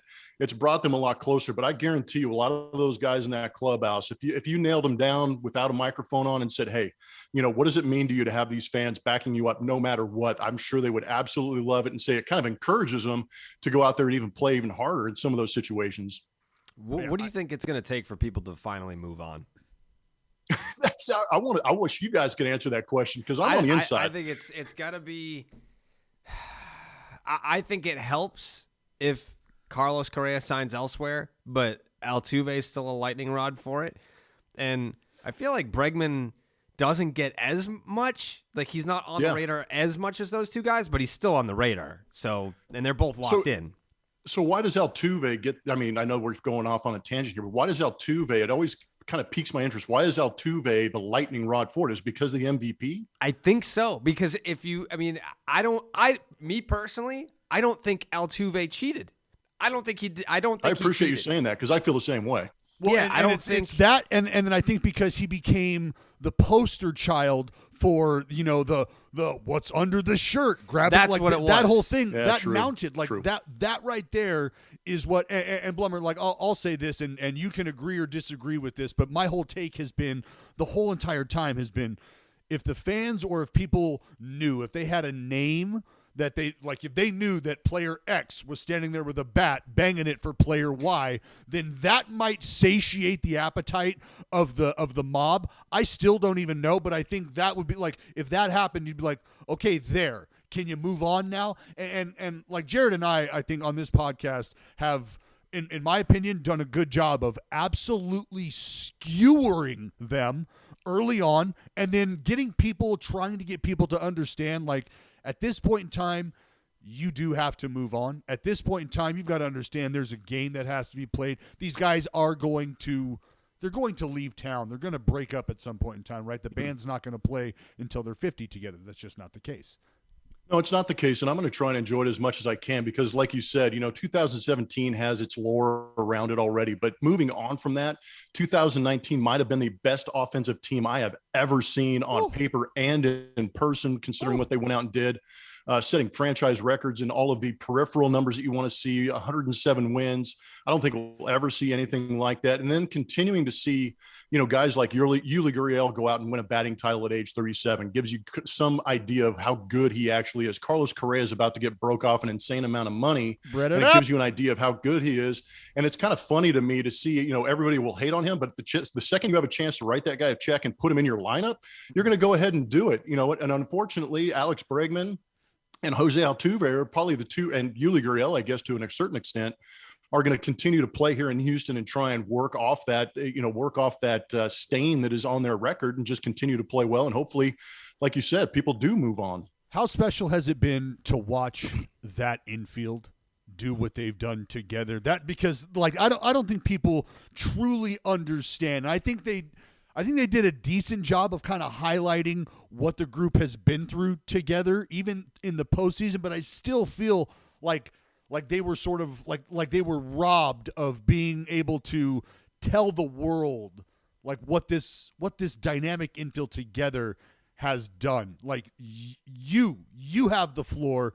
You should have been there telling the world how great they were during that World Series, Blummer. So please take this time to let people truly sink their teeth into what these four dudes together have done. Man, you could actually separate it into two different seasons. And, it's unique being able to sit in the position I sit in because calling games for the Astros for the last 9 years, I've been able to hear about these guys. I heard Jeff Luhnow talking about a guy they're going to draft out of LSU and figure out a way to put him into the lineup, Alex Bregman. I listened to them talk about Carlos Correa when Byron Buxton was the number one pick overall, the unanimous choice. And Carlos Correa stepped up and said, I'll take a little bit less money to be that number one pick. And Jeff Luhnow, he said he's the best player. And you see where he sits right now and everything he's done. So we've actually had a chance to kind of watch these guys. And then you take Jose Altuve, a guy who endured, several hundred lost seasons to be able to be put in a position to continue to go out and have success. Yuli Gurriel, an aged Cuban player who is probably one of the better pure hitters in the game, comes in and moves from third base to first base. You know, Alex Bregman takes a piece of humble pie and moves from shortstop to third base because he knows he's going to create one of the more dominant infields. And for me, growing up watching the game, you know, it was Davey Lopes and Bill Russell up the middle for the Dodgers, and then it was Lou Whitaker and oh my gosh, Lou Whitaker and Alan Trammell up the middle, and then you've got Travis Fryman. So you start to talk about some of these dominant middle parts of the infield. And for the last 6-7 years, I've been able to call Correa to Altuve to Gurriel. Right. And the fielding percentages are off the charts. Their offense is off the charts. You've got 2 Gold Gloves in Correa and Gurriel now. Altuve's got himself a couple of batting titles. These guys are going to be unmatched, but it's always going to be trying to be able to get away from 2017. But for me, I've been in the luxury seats of the best suite in the house to be able to call some of these games. Watching them grow up, watching them appreciate it too. That's probably the biggest thing for me is when you see some of these young guys develop into superstardom, you go, oh my gosh, all of a sudden they're aloof. They don't want to be around anybody. They're going to create their own brand. They're looking for likes on Instagram.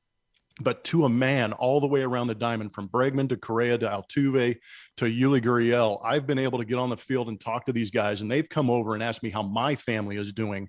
So these guys are as real as it gets, and I appreciate everything they're going through and how they're continuing to actually get better and work as hard as they do. So yeah, I've been blessed, lucky, and obviously it makes my job that much easier.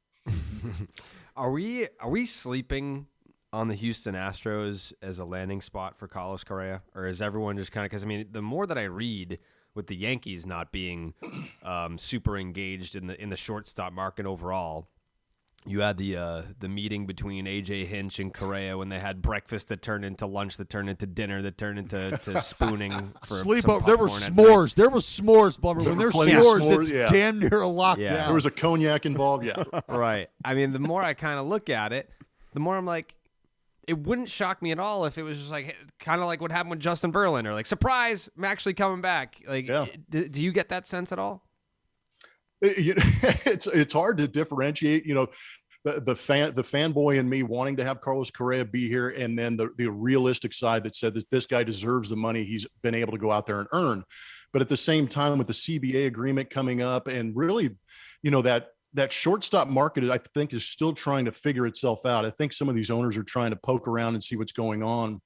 And the more they do that, and the longer this kind of drags out, and the less we hear about some of these engagements, the more it makes me wonder if there is a possibility of Carlos Correa to stay here in Houston, because he's done such a good job of being born and raised a Houston Astro. He's established himself here. His wife, is Miss Texas, back in the day. So they have some strong roots here in Houston.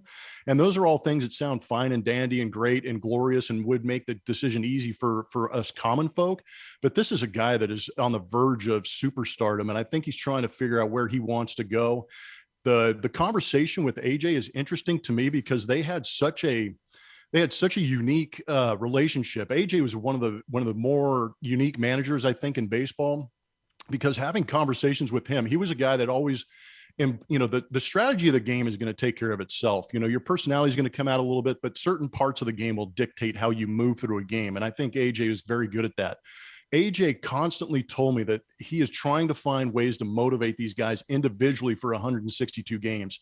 So he got to know these guys on a personal level. He figured out, and he went through this, when he went through 2017 with them, understanding what was going on. So there's a personal level. And I think that's why, breakfast turned into lunch, turned into dinner, turned into a sleep, probably courting and trying to get Carlos to believe in going to Detroit and where he's turning things around up there. It might also be a conversation on the reality of sport, because you got to remember, AJ was in a front office in San Diego for a while. He understands the logistics of the game. Yep. And that might be where he kind of settles in and kind of convinces Correa, okay, 10 years sounds great and would look good, but is that the realistic target you're going for? And then ultimately, where do you want your family to be? Because I find it tough just looking at that market. Like, Seager, the conversations around him are sort of similar. Like, does he go anywhere aside from back to L.A.?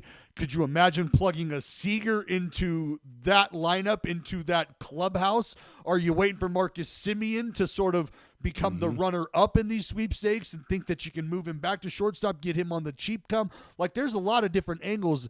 I just don't know. And I think it's one of those rare moments in the game and in I think in sport where, because of what has gone on, how does Carlos Correa not finish an Astro and just torment the AL West and torment baseball with this group for the foreseeable future? That's just kind of how I feel about it.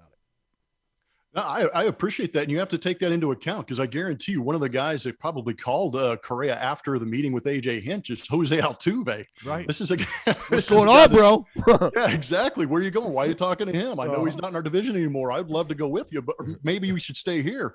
I think there's a certain bond between those guys. And I think kind of what you're getting to is, also is that underlying fact that these guys, how is it outside? I would imagine that Carlos has probably talked to George Springer several times, even over the course of the last season, because these guys were so tight. I would imagine he's probably talked to Garrett Cole, watching Garrett Cole get booed off the field in Yankee Stadium. And you're going, man, is that worth 35, 40 million a year to go out and do that? For me, maybe. For Carlos, I don't know, but those are some things he has to take into consideration for sure. Yeah. I mean, I don't totally grasp his mental makeup in the sense where I think 2017 created a bonding experience between those players and the fans. It's like, you can, you guys can boo them all you want. We're not going to do that. We're going to rally around these guys. And I think there's also an element of Correa, like you said, came up in that system, first round pick, and he grew up there. If he goes to a team like the New York Yankees, he's not the guy. In Houston, Altuve is also the guy, but that's Carlos Correa's team, I feel like. So is that something in terms of his mental makeup? Do you think that matters to him? Do you think that he would go somewhere, not saying that the Dodgers are in the market, but let's just say hypothetically the Dodgers are looking at Carlos Correa. Do you think it would bother him that he's just another guy, or do you think he cares about being the guy? I think he cares a lot about being the guy.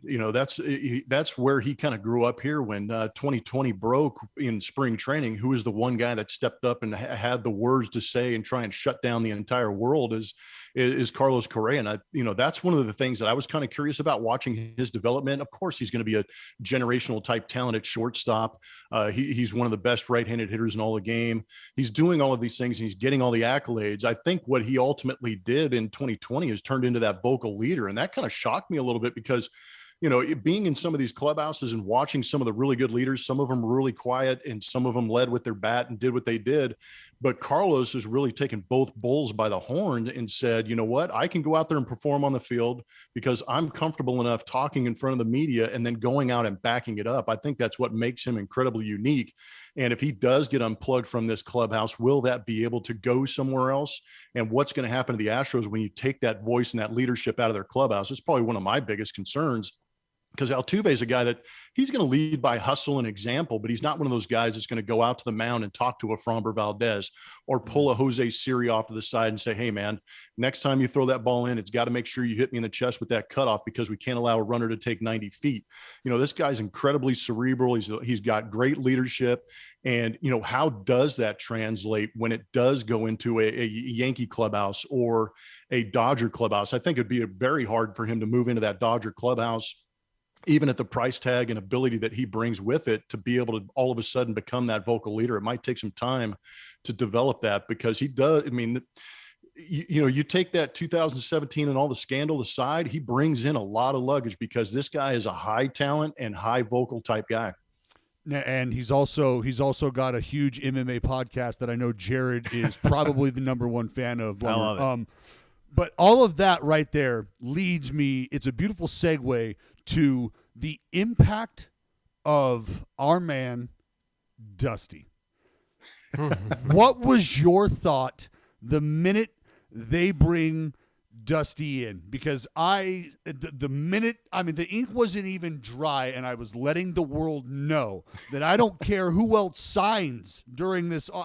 This right here is the acquisition of the offseason. This is the move of the year. What were your thoughts when Dusty Baker became the manager of the Houston Astros? Well, selfishly, being a kid who grew up in LA watching the, Dodgers, Angels, Padres growing up, Dusty Baker was one of the guys in those early to mid 80s teams that was doing some damage. So I immediately want to sit down and grab a bottle of wine and say, okay, tell me some stories about some of these teams you were on, because that's all I want to know about right now. And once we got past that point, it would be great to just sit down and talk baseball with the guy. And it's kind of funny. We actually had one of the first interviews after they signed him. And we had one of the first interviews with him, and he sat down with me and Steve Sparks, and he just basically said, I've got the keys to the Ferrari. So immediately he wasn't even thinking about some of the peripheral stuff that was going on in the background. He immediately sat down and said, I've got a team that can make a run at it. And he did a great job. And I know that, considering all of the vitriol that comes at this team, it comes at the players. And I think Jim Crane recognized the fact that he needed somebody that could deflect a little bit and provide a little bit leadership in the media eye. And Dusty Baker obviously has the track record as a player, track record as a manager to go out there and win ball games. So that was almost secondary to the point that Dusty Baker, having, grown up playing baseball in the South, playing with Hank Aaron, going to World Series, winning all-star games, and doing things like that allowed him an opportunity to kind of be the face of the franchise and divert eyes away from some of the damage that was done in 2017 and shine this bright light, this beacon of hope that was going to be Dusty Baker, and provide some of that insight. And it was a lot of fun to watch him throughout the course of the season. Going into places like Yankee Stadium, kind of, being the voice, not allowing not necessarily needing the players to answer some of the questions from, some of the media, going through Boston and being the guy that's at the front, answering all the questions and not necessarily putting the Altuves and the Bregmans out there in front, risking maybe saying something wrong or ticking the wrong people off. Dusty always had the right thing to say. And then you get to the postseason and you start to see a little bit of that fire of being an ex-player on some of the Tapera comments. He's like, who's that guy? Right. Who cares? And I think that goes a long way, because if I'm sitting in a clubhouse, and I had this experience with Ozzie Guillen in 2005, we had the Minnesota Twins and Indians kind of coming up our butt as we're trying to win the division. And Ozzie would go off the handle and say something insane. And we're like, oh, everybody's looking over there. We're good. We'll take care of our business while Ozzie's over here, taking the heat. And that's what Dusty did. He just kind of diverted a lot of the attention away from the players. And once I got focused on Dusty, they said, okay, Dusty's a baseball guy, a manager. Let's get back to the game of baseball. And I think that's his primary focus, was to get the focus back on the game. And that's exactly what he did. He was ideal for this situation. Yeah, no, that was, we went nuts over the Dusty Baker hiring. Dallas is a huge fan. I'm a huge fan because of the Giants days. The Houston Astros window, if Carlos Correa signs elsewhere, people are going to be talking about the Houston Astros window closing. Is that just wishful thinking from the haters? Because I feel like you bring back Justin Verlander, he might be 39 years old, but even just the emergence of a Luis Garcia, this is a pretty damn good baseball team. And I think we can, especially you and I, Geoff, we can acknowledge that the biggest threat to the Houston Astros in that division is a team that's pretty shitty, or going to be pretty shitty now, in the Oakland A's. Like, that team is on a downward trend, and they haven't even hit rock bottom yet, and they're going to keep continuing to trend downward. They're probably going to be a joke next year. And that is probably the biggest threat to the Houston Astros crown. So do you think that the window closing, that's just greatly exaggerated theory? I think it is a little bit exaggerated. And I think, to your point, the American League West is why that window may not close as quickly as a lot of people want it to, because the West really hasn't, there hasn't been a team. I know that the Angels are trying with, Noah Syndergaard and Loop signing with them. They're trying to bolster their pitching staff, but is it going to be enough? No. Can Mike Trout stay healthy enough? There's a lot of questions around there, and I haven't seen a team in the West really bolster things to go out there and say, okay, that's a surefire competitor against the Houston Astros. James Click. I think they understand the fact that they're in this division. They don't have to make too many drastic changes in order to compete and get to the playoffs in that American League West. It's amazing to me. And I know, Dallas, you cover the Oakland A's, but Bob Melvin, it's amazing. Everybody wants to take for granted in this analytic world what a manager can mean to a clubhouse or a team as far as motivating them, putting in the right position to go out there and win. Bo Mel is one of the best managers I've ever been around or had the chance to have a conversation with. And it's amazing the impact that he's going to have not being in Oakland. And that might be why there is going to see that deterioration of Oakland. And the Astros are doing a very good job of creating depth. There's a lot of guys that, we were kind of curious about, sitting in our side, in our seat, trying to anticipate, what's going to be next for the Houston Astros. I think the fact that Jim Crane brought back or convinced Justin Verlander to come back says a lot about how he feels about this organization and how they're able to go out there. I think it also speaks for Justin saying, hey, this team still competes. I still want to be here on a team that has the potential to go to a postseason. I don't know what the conversations were behind the scenes, but maybe, Justin said, hey, if I sign this contract, you're going to make a run at Carlos and keep him here. Maybe that's what convinced him. I don't know. But I know that there is definitely a good vibe around here. You just mentioned Luis Garcia, top 3 rookie of the year voting.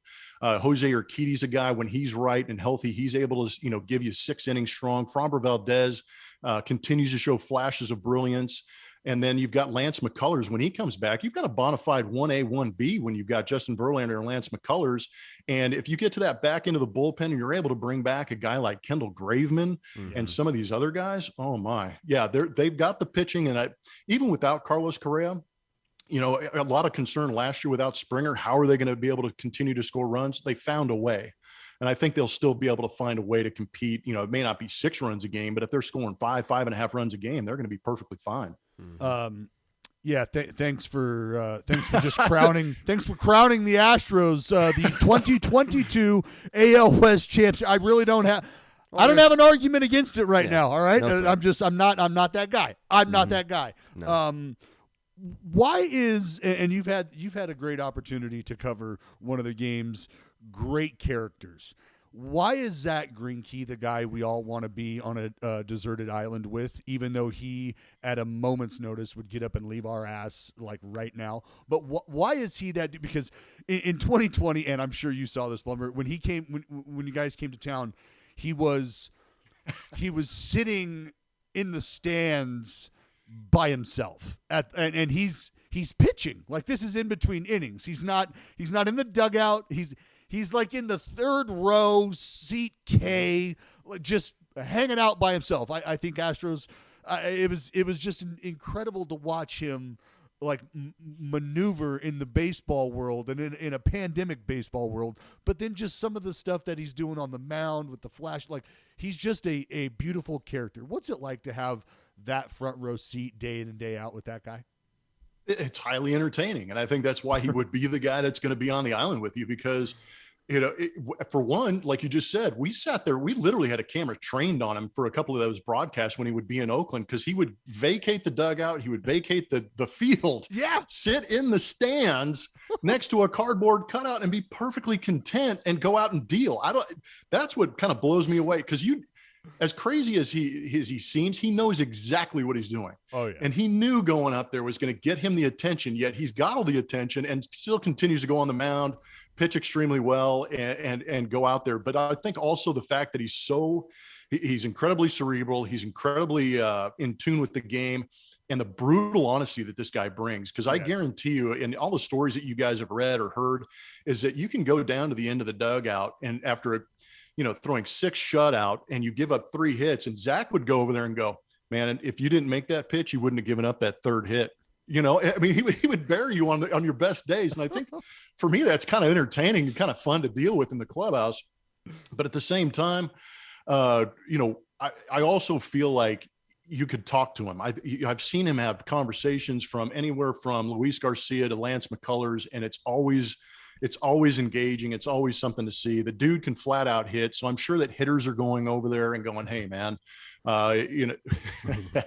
what do you see? What's wrong with my swing? How do I get a hit off this guy? And he'd probably have an answer for you. And I would have loved to have been in the dugout during that World Series after he got the first hit. And then after the second hit, that's the one where I would have been like, dude, this guy had to be pimp walking the entire Oh my God. Understand what's going on. I'm 2 for 2. What do you guys need? I mean, and what was he talking about over at first base? Like he was saying, give me more ABs. I need some more ABs. What are we doing here? I need more ABs. Like, but it was just great because you can see his face light up, and you see him. Dude, that guy loves the game. Loves the game. Loves it. Loves the game. Yeah. I got a tough one for you. So this was, I don't know where it was reported, but I heard the rumor as it was happening during the World Series, and it was later reported that Justin Verlander was supposed to throw out a first pitch for the Houston Astros, and that the players were like, sorry, we don't want that to go down because, you know, he should have been around more. He should have been helping out the younger guys. We got a lot of young talent, right-hand talent in our rotation, bullpen. Would have been nice to have a JV around. We don't want him to throw out the first pitch. What can you tell us, if anything, about when that went down? Who was maybe the catalyst behind we don't want him to throw out the first pitch? And do you envision that being an issue now that he re-enters the Astros clubhouse next year? Man, there's a lot to unpack right there. So first of all, the Astros are scrambling for some reason to get first pitch pitchers. So to that point, I actually threw out a first pitch, I think, of a division series, but I think it was more to be throw it right back in the White Sox face a little bit. But, you know, and then I hear about, you know, Justin Verlander possibly being that first pitch participant. And like you said, I heard the same rumor. So immediately I pulled back. I checked out. I was like, okay, I'm going to get my hands off this thing. I'm going to get as far away from this as I can because there is going to be somebody asking me about this, Jared. And you know, so, you know, if I unplug a little bit, I don't have to answer that question, but you know, I don't know how true it was or if he was actually on the slate. Because, you know, I don't know, as a player, I never gave a crap who was going to throw out the first pitch. I was a little more focused on what was going on with the game. So I don't know how word traveled in that sense and got into the dugout.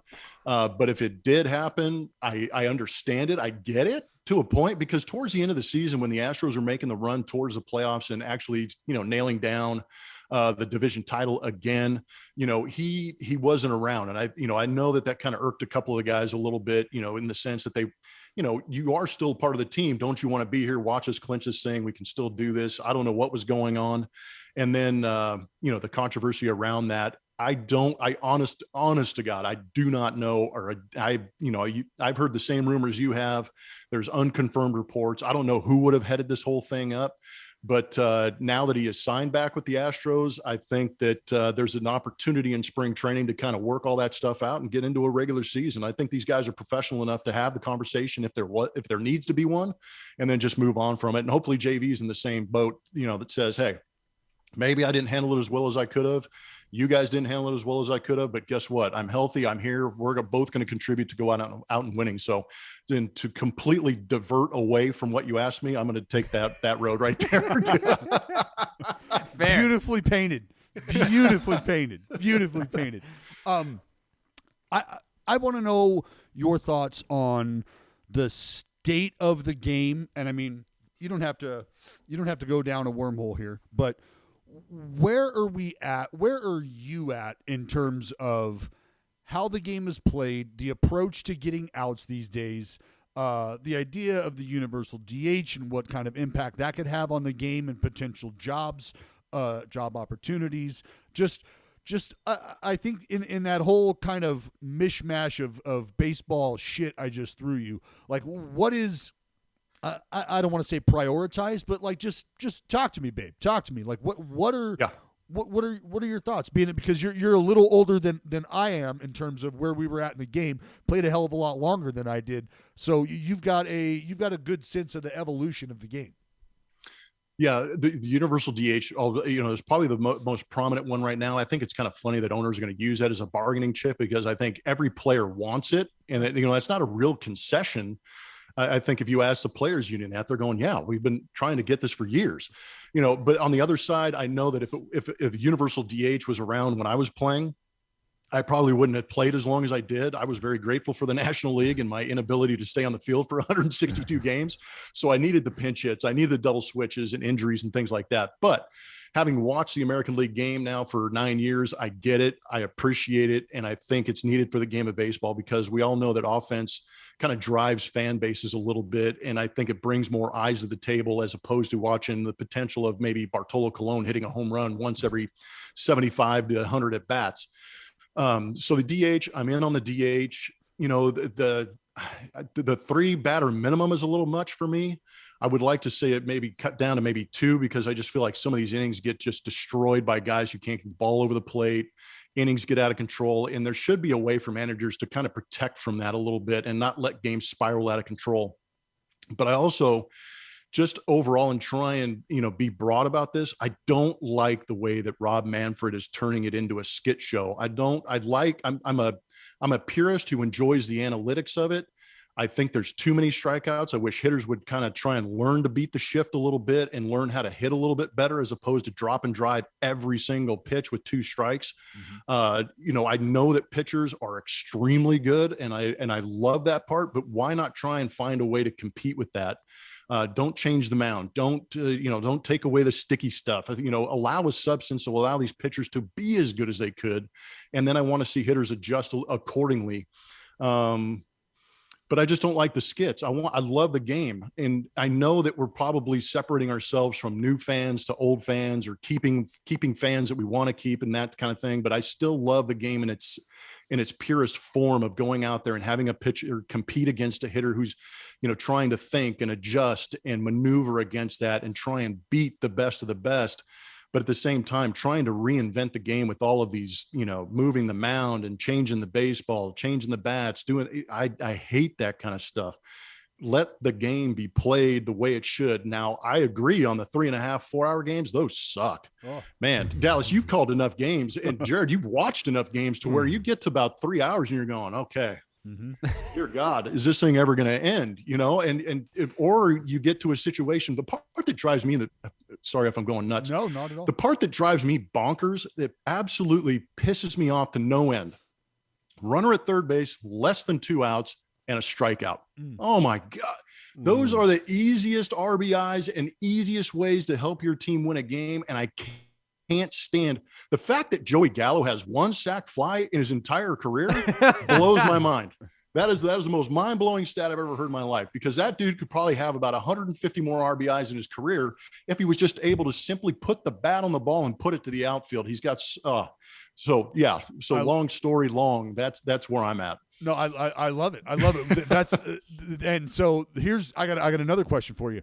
What are your thoughts on the shift in the 40-man roster usage, and what, like, how do you feel about that? Because I have some strong thoughts and opinions on that, even as a broadcaster, even as a guy who we both know. Come September, those games a few years ago, those be a little bit longer than those games in May. And you're not too excited about those, especially if you're a 3rd, 4th place team with no shot at a division, right? So where are you at there, though? Where are you at on clipping the 40-man where you get 2 dudes, 2? No, I'm with you, and you've spent enough time in the American League West too. Remember the Mike Scioscia, Brad Ausmus days when you start to play. The A's would be. I played that. Yeah, you're sitting there in a ball game. You're trying to win a division with the A's and the Astros, and you go through there, and the A's, and the Angels they're no chance. And all of a sudden it becomes a revolving door out there, and they've got 38 guys on their roster, and you see 6 of them in an inning pitching. Yeah. So I'm done with that. I'm a big fan of the 26, 27-man roster in September, and then bring that taxi squad. Give those guys a chance to get around the game a little bit and travel if you think they have a chance to be in the big leagues, and then kind of rotate guys in and out. Maybe for a series you can adjust the roster. So I'm with you in condensing that and eliminating the opportunity for some of these games to get dragged out and watch, Joe Bag of Donuts come out of the bullpen and face, to somebody. I'm not a fan of that. What was the other thing you asked me? No, just that's it. Like the trimming of the 40-man roster and how it gets deployed. Oh, the shifts. Yeah. Shifts. Okay. So I'm on a team that shifts the most in baseball. Right. Now, I understand it and I get it, but I do not like the second baseman in right field. I think if you're going to shift, the first thing we do is put everybody with their feet on the dirt. Okay. At least have a spike on the dirt. Bring everybody in, because I switch hit back in the day. So left-handed, heavy on the pull side. If I hit a 1-hop rocket to right, shallow right field and I get thrown out, I'm pissed. Yeah. Because if I'm hitting right-handed, guess where the shortstop's not? Field. I get a base hit on that same ball to the other side of the field. So I wish that, the shift initially I know that a lot of people want to draw that line down the middle and kind of keep them on their side of the field. But my first thing with the shift was just bring everybody in. If you're classified as an infielder, keep at least one spike on the dirt if you're going to play. Because you're watching teams defend guys like Albert Pujols, though, and Miguel Cabrera. They're putting their shortstop or their third infielder. They're putting him in left field, and they're like, you know what? We don't care. We got plenty of time. We're going to make that play. And then you got guys like Manny Machado, who you find he's roaming. I've watched him make plays on the warning track in right field. God, you're a third baseman. No. You're it's third insane. Base. Like, my God, just the UZR just getting pumped up. My God. Unbelievable. The lockout appears to be upon us. So Dallas and I, the off season, it gets a little weird on this podcast every now and then. So we started to do a little segment towards the end about, what we're doing to kill time with different documentaries, maybe some TV shows we're getting into, and it's a judgment-free zone. I mean, Dallas is married. Maybe we're going to watch some shows that, maybe not the manliest programs of all time. But if we have a lockout situation, do you have any recommendations for things that we should be watching? You can even throw in a book recommendation. I perhaps am not going to There's got to be a lot of pictures. Got to be a lot of pictures. No. I can go the audiobook route. So if you want to make a book recommendation, we can hop on Audible and get the audiobook. But if you have like a documentary, maybe a TV show we should check out. Man, there's plenty. I'm trying to catch up on Yellowstone. My wife is very particular. Good double check she's not hanging around. I get in trouble. My wife is very particular about what she watches, and it can't be dark. It can't be, it can't be. The violence can sometimes be an issue. I loved Westworld. I thought that was a great one to binge. Even Game of Thrones, I would go back. Yeah, but that was the beauty of it, though. It was kind of a thinker, and you had to watch them back to back. And I think that's kind of the genius of it, is forcing you to think a little bit, so you have to watch them back to back and binge a little bit. Ted Lasso's, if I need a good laugh or just kind of chill out, relax a little bit, I'm going to watch Ted Lasso. I just watched a great drum documentary called Count Me In. And that was pretty good, talking about, John Bonham and some of these guys. And that was a lot of fun. I've always been fascinated by some of the music documentaries. Sound City with Dave Grohl is a really good musical documentary, just talking about, kind of the evolution of sound and rock. I could listen to that dude talk all day. His enthusiasm is unbelievable for his brilliance. Long. Yeah. All day long. Like, I'm not a blummer. I'm not a I love music. I'm not a massive music guy. Jared is our resident music dude, plays the bass. Like, he's a music Oh, nice. guy. Yeah, that's one thing I always wish I would have done, is learned how to play an instrument. Ooh. The bass is a good place to start. You're only working with 4 strings instead of 6. Limit the options, right? Yeah. I had no idea that makes total sense. That's like, for me, that's like you picking an instrument, Jared, one step above the maracas or the tambourine. It's like picking softball instead of baseball. It's like, the ball's a little bit bigger. It's fine. Yeah. But those are just some of the things that I'll go back. I'm trying to think. I started watching, I think it's on Apple TV. It's called Foundations, kind of a Star Wars, Game of Thrones, sci-fi type throw. I have a tendency to go towards, and this is typical guy stuff, just the sci-fi and action adventure type stuff. That's my go-to. And if I find a book that's good enough that can lock me down for a little bit, I'll read a little bit, but I'm more or less just planted on the couch or trying to get better at golf. There you go. What about what outdoor activities? We hunting, fishing. What are we doing? You got anything? You know what? Before I moved to Texas, I'd never thought that I would go out and want to hunt. And having gone and done that a couple of times, I would love to go out there, sitting in a deer stand in the middle of winter with a big old jacket on and just kind of, spitting, chewing, and cussing a little bit. And then, trying to knock down a deer is always interesting to me. I wouldn't turn that down. And then getting out and golfing is probably the extent of my outdoor activities, to be brutally honest with you. What's the handicap? I'm right around a 10 right now when things are going good, but I'm Okay. working my ass off to get sub 10. Okay. All right. All right. So definitely a threat in the member. Definitely a threat in the member. Yeah, I'm guest. gonna get you down the fairway. Sure. But if I get anywhere from 75 yards in, hey, clear the sides, man, because this thing could be coming in like a Watch your hosel rocket lips. hot. I love it. I love it. All right, Jared. Are you gonna hit him with it? I will. Oh no. Last question. That you're a first timer. So you get the last question that every guest gets. And that is, if you could enter a standard time machine, just Hot tub time machine. normal Much better. functions, just a standard time machine. Music. And you could put in any date. You can go back to any moment in baseball history. Could be one of yours. Could be something before you were born. Could be a game that you saw as a kid. Maybe a game that you weren't at. Any game that you want. Any moment in baseball history. You're back. You get to watch it live in person. Which one is it? Dude, it's having grown up in LA, I would have loved to have been in the ballpark for game 1 of the 88 World Series.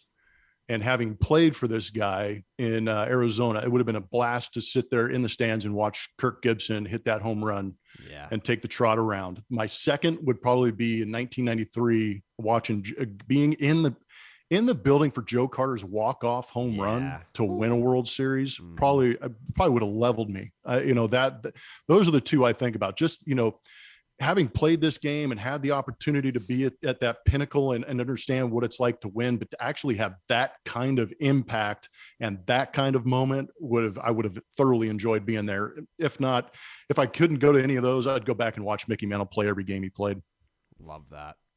I don't think, have we gotten someone say Joe Carter? I feel like that would, if we could go back to the moment that we started this segment, which is like 5 years ago, I feel like if we had said how many Joe Carters are we going to get, it would have been a pretty high number. I can't recall ever getting it though. No. Nope. No. That's I mean, and I love that, Blummer, because I'm very good friends with the Sprague family, and Ed Sprague, obviously big homer in that series, and like I've talked to him about that just living in Canada and having that vibe around the game of baseball, and he was like, you felt like you were living an out of body experience. Just the thunderous effect. Yeah, I would imagine. That would be insane. Mind blowing. Yeah. Mind blowing. Well, that. Great pick. Yes. Throw Geoff follow Blummer27 on Twitter. You on Instagram? Yeah, I'm on Instagram at Blummer27. Yeah, if you ever want a little spice, every once in a while I'll fire back at fans. I have this bone in my body that just, if you say something and I know I can get you, I will fire back. So yeah, at Blummer27 on Twitter and Instagram. Come prepared. You got to pick your battles. Yeah, you better bring it, man, because I've got a couple chambers full and ready. Love it. Blummer, thanks for spending some time with us, man. No, good being on with you guys. I appreciate it. Hope we'll do it again. Yes. Absolutely. All right, brother. All right. Big thanks to Geoff Blum for making his starting 9 debut. Be sure to follow him on Twitter and Instagram. Check him out over there. Dallas, we got to talk about the Hall of Fame. Let's talk about it. Let's talk about it. There's an obvious conversation that we need to have on the back end here, but let's talk about some of these newcomers. Ryan Howard, starting 9 alumni. AJ Pierzynski, thanks for coming out.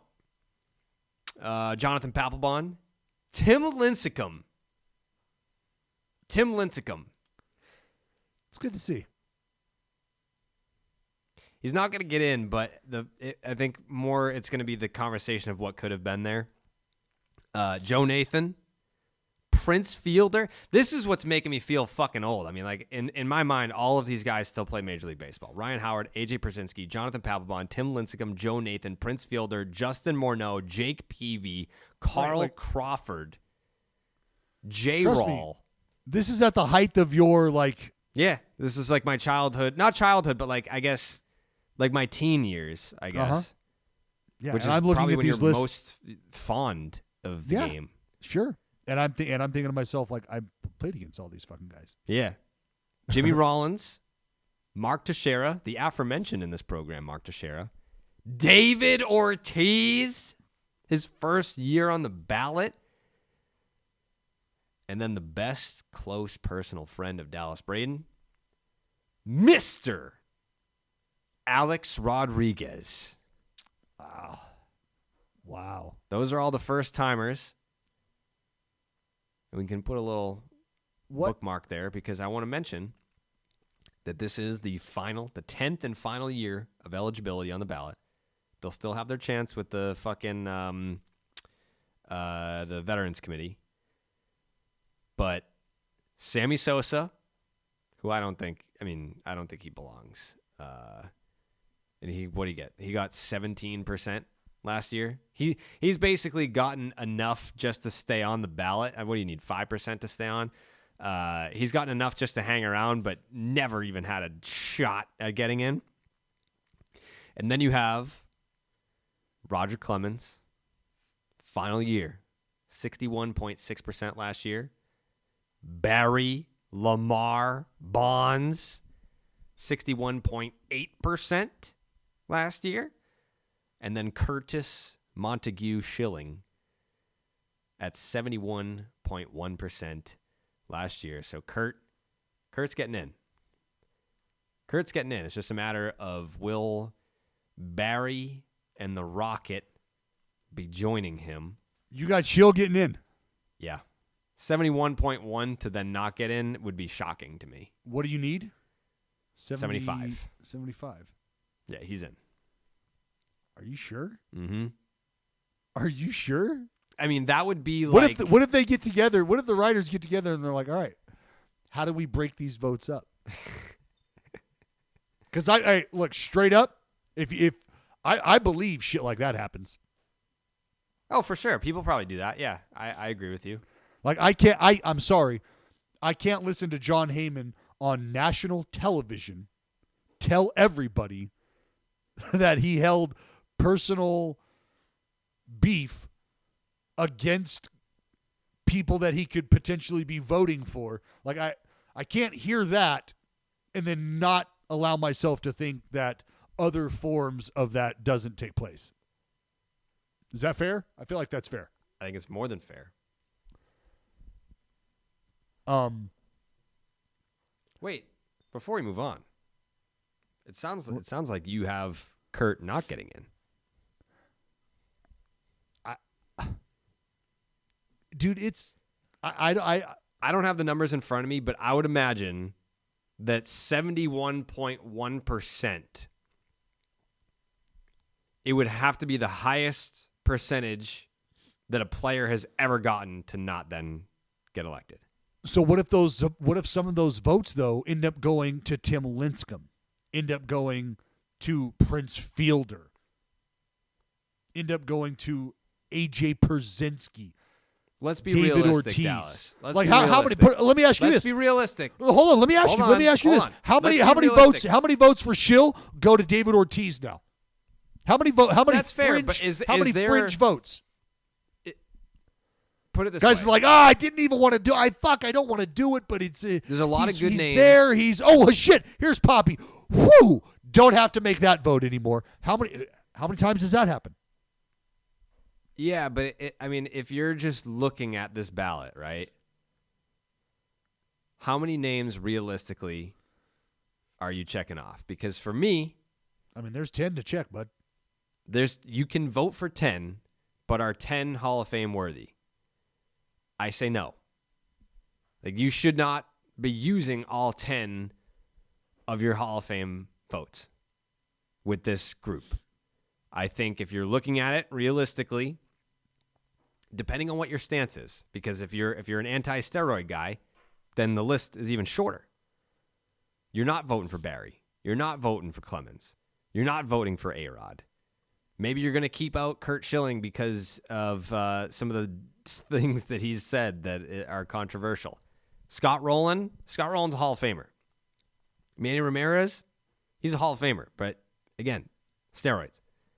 Like, the list is pretty short for if you're anti-steroids and you hate Curt Schilling, maybe the only box that you're checking is Scott Rowland. Maybe you're not voting for Barry. You're not voting for Clemens. You're not voting for A-Rod. Maybe you're going to keep out Curt Schilling because of some of the things that he's said that are controversial. Scott Rowland, he's a Hall of Famer. But again, steroids. Like, the list is pretty short for if you're anti-steroids and you hate Curt Schilling, maybe the only box that you're checking is Scott Rowland. How about Billy Wagner? I would vote for Billy Wagner. Yeah. You're not checking Billy Wagner's box, bud? I would. Yeah. Todd Helton. Like, that's where you start to get to, like, fringe guys, where it's like Andy Pettit. You voting for Andy Pettit? I think he deserves a longer look. Yeah. I think he deserves a longer look. I do. But I find it hard to believe that he'll ever get in. Because now it's like, all right, so you're good. You're good with Andy Pettit, but you're not good with Barry? Why? Well, Why? I mean, I would love to be able to put some of these fucking Hall of Fame voters on the stand. Well, that's where the I mean, like, okay. So what if the one guy did it for gain because he wanted to hit more home runs? The other guy did it for the reasons of healing. It's like, all right. Well, first of all, you're taking him at face value. Second of all, PEDs are PEDs. But that's how society works, whether we like it or not. Like, I think it's a like straight up. Well, I guess you got to ask yourself this, Jared.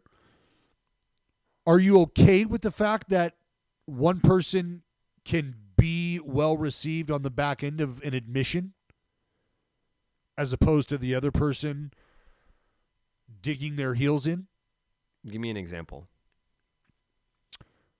Andy Pettit and Jason Giambi coming forward and saying, yep, yeah, we did.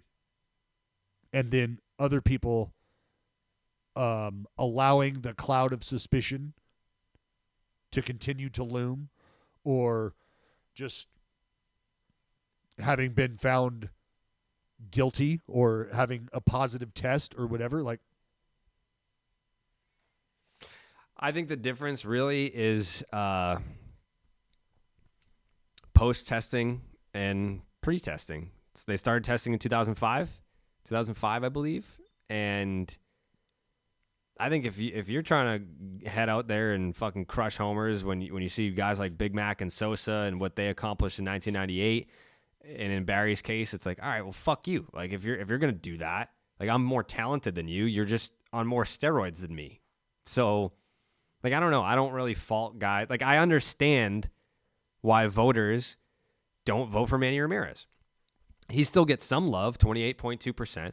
But if you get popped twice, it's like, all right, I get why you would withhold a vote for him. But what if Manny after getting popped twice would have just been like, yep.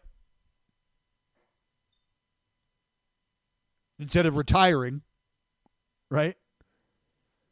like what if he'd have just been like, yes, it was me. Like, yeah, I did. I really don't think it matters. I really don't. No.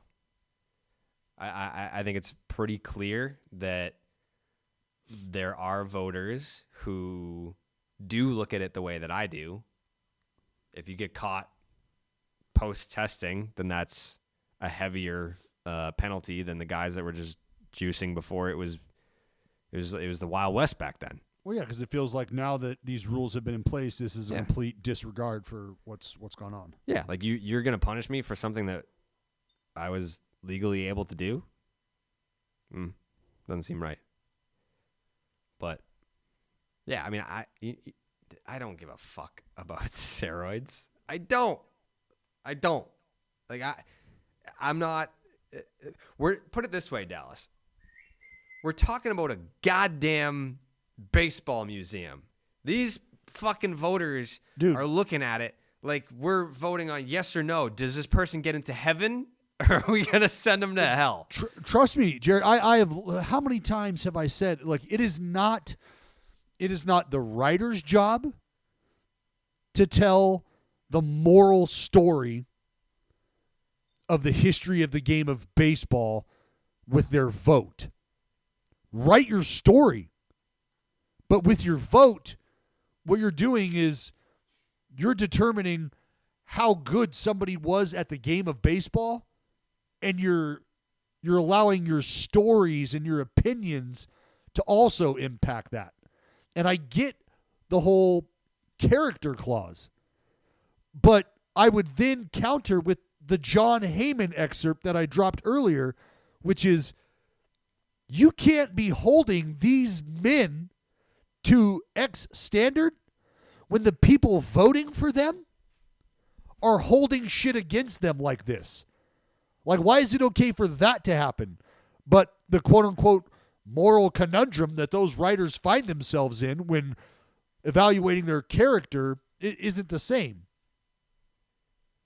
Makes no Does sense that, to me. Like, I don't understand that. Like, you're okay with having a group of people who are voting on the character of others basically tell you that there's some unsavory activity going on when evaluating these men and their ability to play baseball and the impact that they've had on the game of baseball. When did I've the said it ballots before, get? When did the voting totals get released? It's in January, right? I have no idea. So not that that's our style at all. Like, we're obviously not combative and shit like that. But I would love to put voters on the stand. Like, none of them would fucking come on. I don't think anyone that we would call to the stand, we're obviously calling in because we disagree with your logic, and they probably wouldn't want to feel attacked. But I mean, if you're a baseball writer, part of the great part about baseball is that a lot of it is just, it's subjective. You get to defend what. God damn it. Well, I could tell. Oh, never mind. Not breaking news. I just saw some news flash across, and it's now true. Ooh. The Oakland A's have granted permission for the Padres to interview He gone. bench coach Ryan Christensen. Well, he spells it wrong. What for you'll the same see very position in soon. San Diego. What you'll see very soon is the San Diego Padres have now hired The Oakland Ryan A's. Christensen. No. Mark Kotze, manager. Ryan Christensen, bench coach in San Diego. So he's leaving too, huh? Would you go to the Padres? You and Don Orsillo just chilling up there? You know what's funny is Bomel texted me the other day, and I didn't see it. And I took a day to get back to him, and he fired off another text. He was like, "Yo, what the fuck? Already forgot about me? No love?" He's like, "You hate me?" I was like, "No, shit, I'm just doing dad things." Yeah, that's a done deal. That's a fucking done deal. Damn. That's too bad, huh?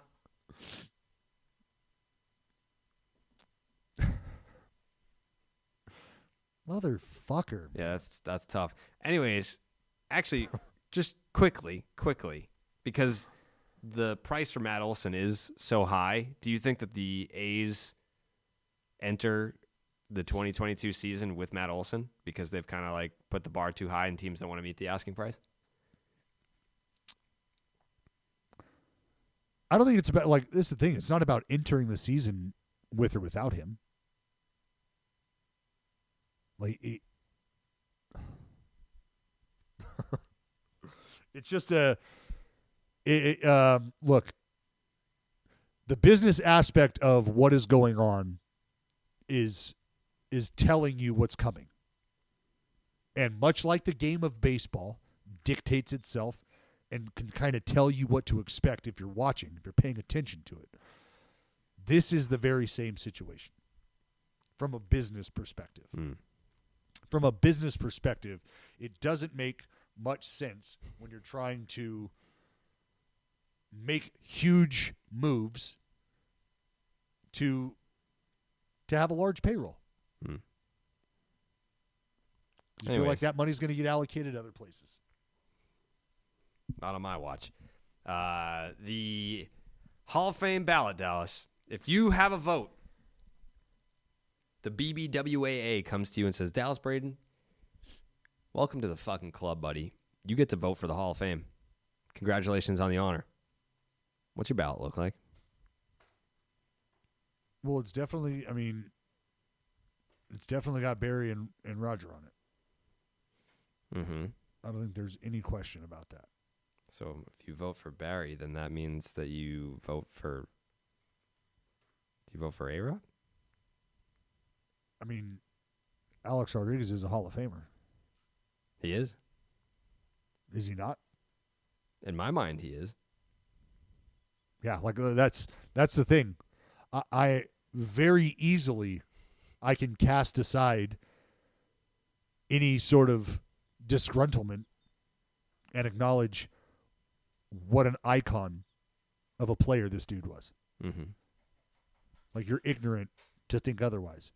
But to your point of getting popped post-testing. Well, he technically never failed a test. He just got busted in the biogenesis scandal, and he failed that test in 2003. He was on that list. What list? Was he a part of a report?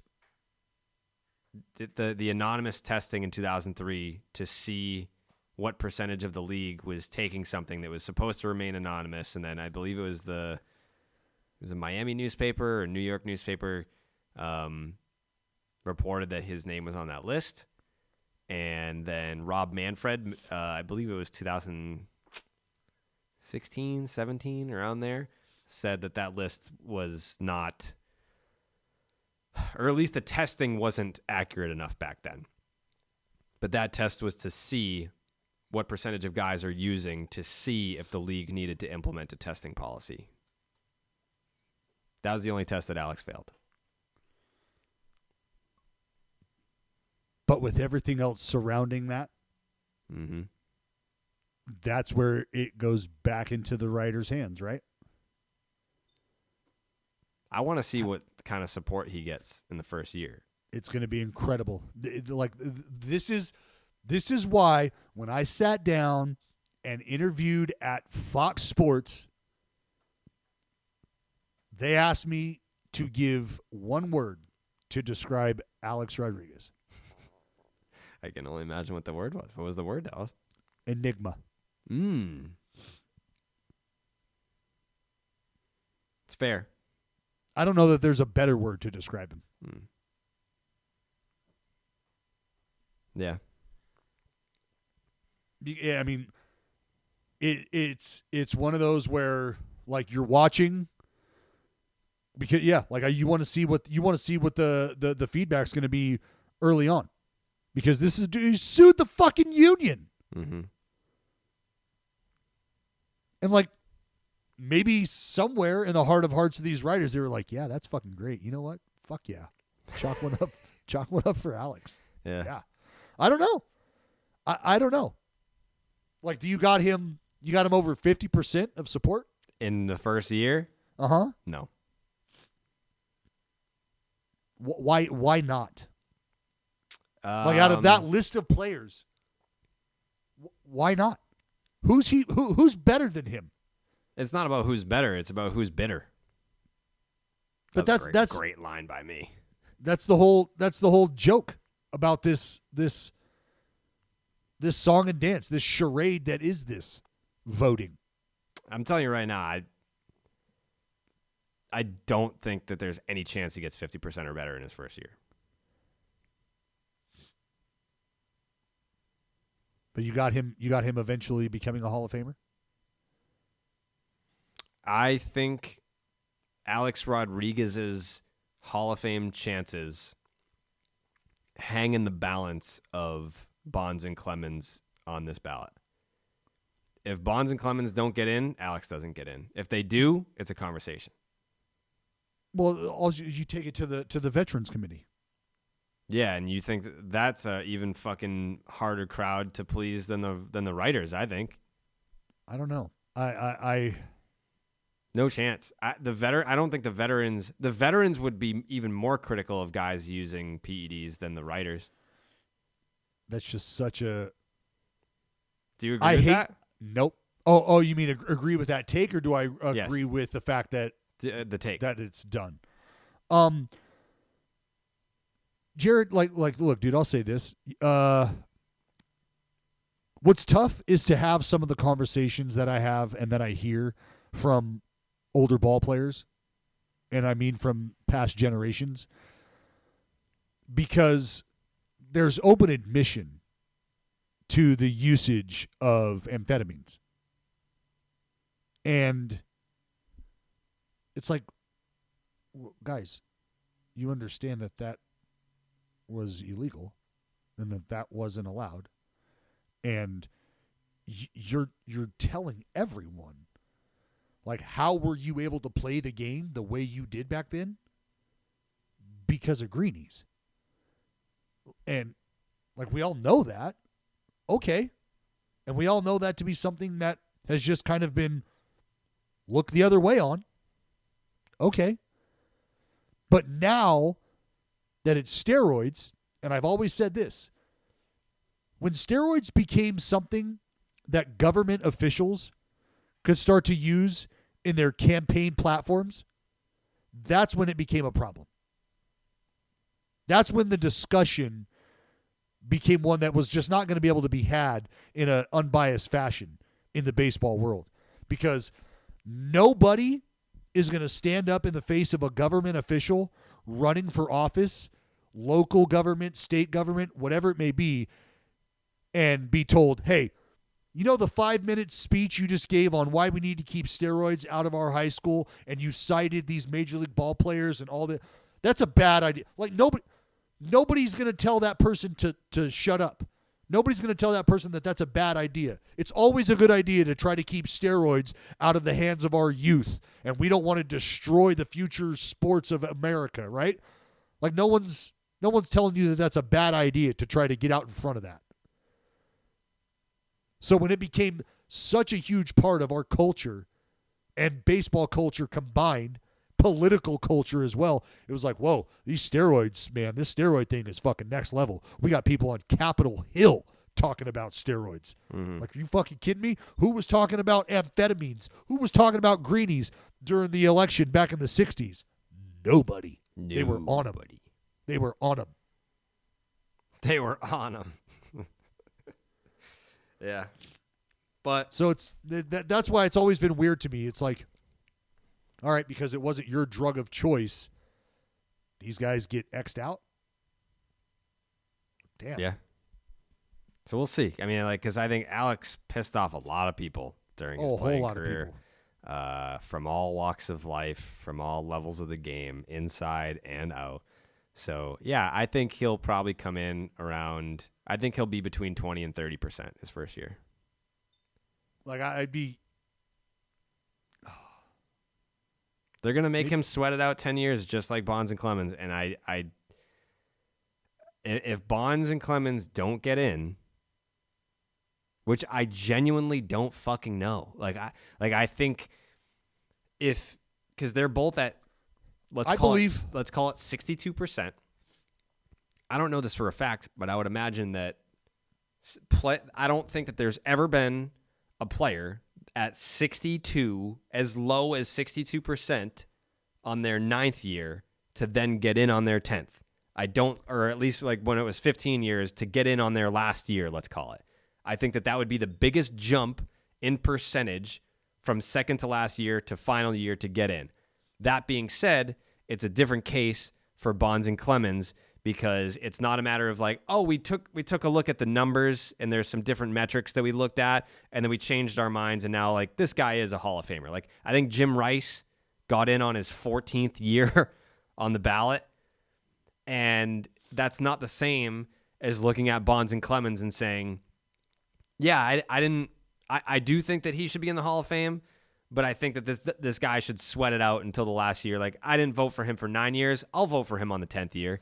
So I do think that there is a chance that they could get in for sure. I think that there are individuals who withheld their vote for 9 years while planning on voting for them in the 10th year just to make them be like, you know what? You could fucking die over the course of this time. Doesn't matter to me. I'm not voting for you until that 10th year. I think this is going to be a massively impactful voting class or class simply because I think it's going to really, really, really... It's going to dictate the rest of baseball Hall of Fame voting forever. How you value and how you revere the Hall of Fame. What it means to our game, the place. And I would hate to see individuals who absolutely deserve the acknowledgement and deserve the celebration of their career for the rest of eternity to be robbed of the luster and the shine that comes along with that accolade. Like, that's what you wake up and make sacrifices for from the time you're a little boy to the day your name gets announced, the day you get the call to the hall. And if we've had the conversations we've had about Pete Rose in the Hall of Fame and how him not being in it and why and blah, blah, blah, and that gives people pause and has them evaluating the value of the Hall of Fame. Seriously, man. The game's greatest pitcher and player aren't going to be in the Hall of Fame, and you're just going to have to have that conversation every year. Like, every year that goes by where these guys aren't celebrated or aren't acknowledged for what they've done on the field is a year where I feel like the Hall of Fame continues to get further and further in the rearview mirror of baseball fans. Like, I care about watching Hall of Fame inductions as a fan. I care about that. I can tell you right now, if I had a child that I wanted to grow into the game and sit down and watch the Hall of Fame with me, the inductions, that probably starts to go away. I probably start to check in on it. I probably don't value it the same. That's just being completely and totally honest. Because at this point in time, I'm saying to myself, I'm never even going to talk to any of these writers. To your point, Jared, the new fad is coming out and explaining in your own words.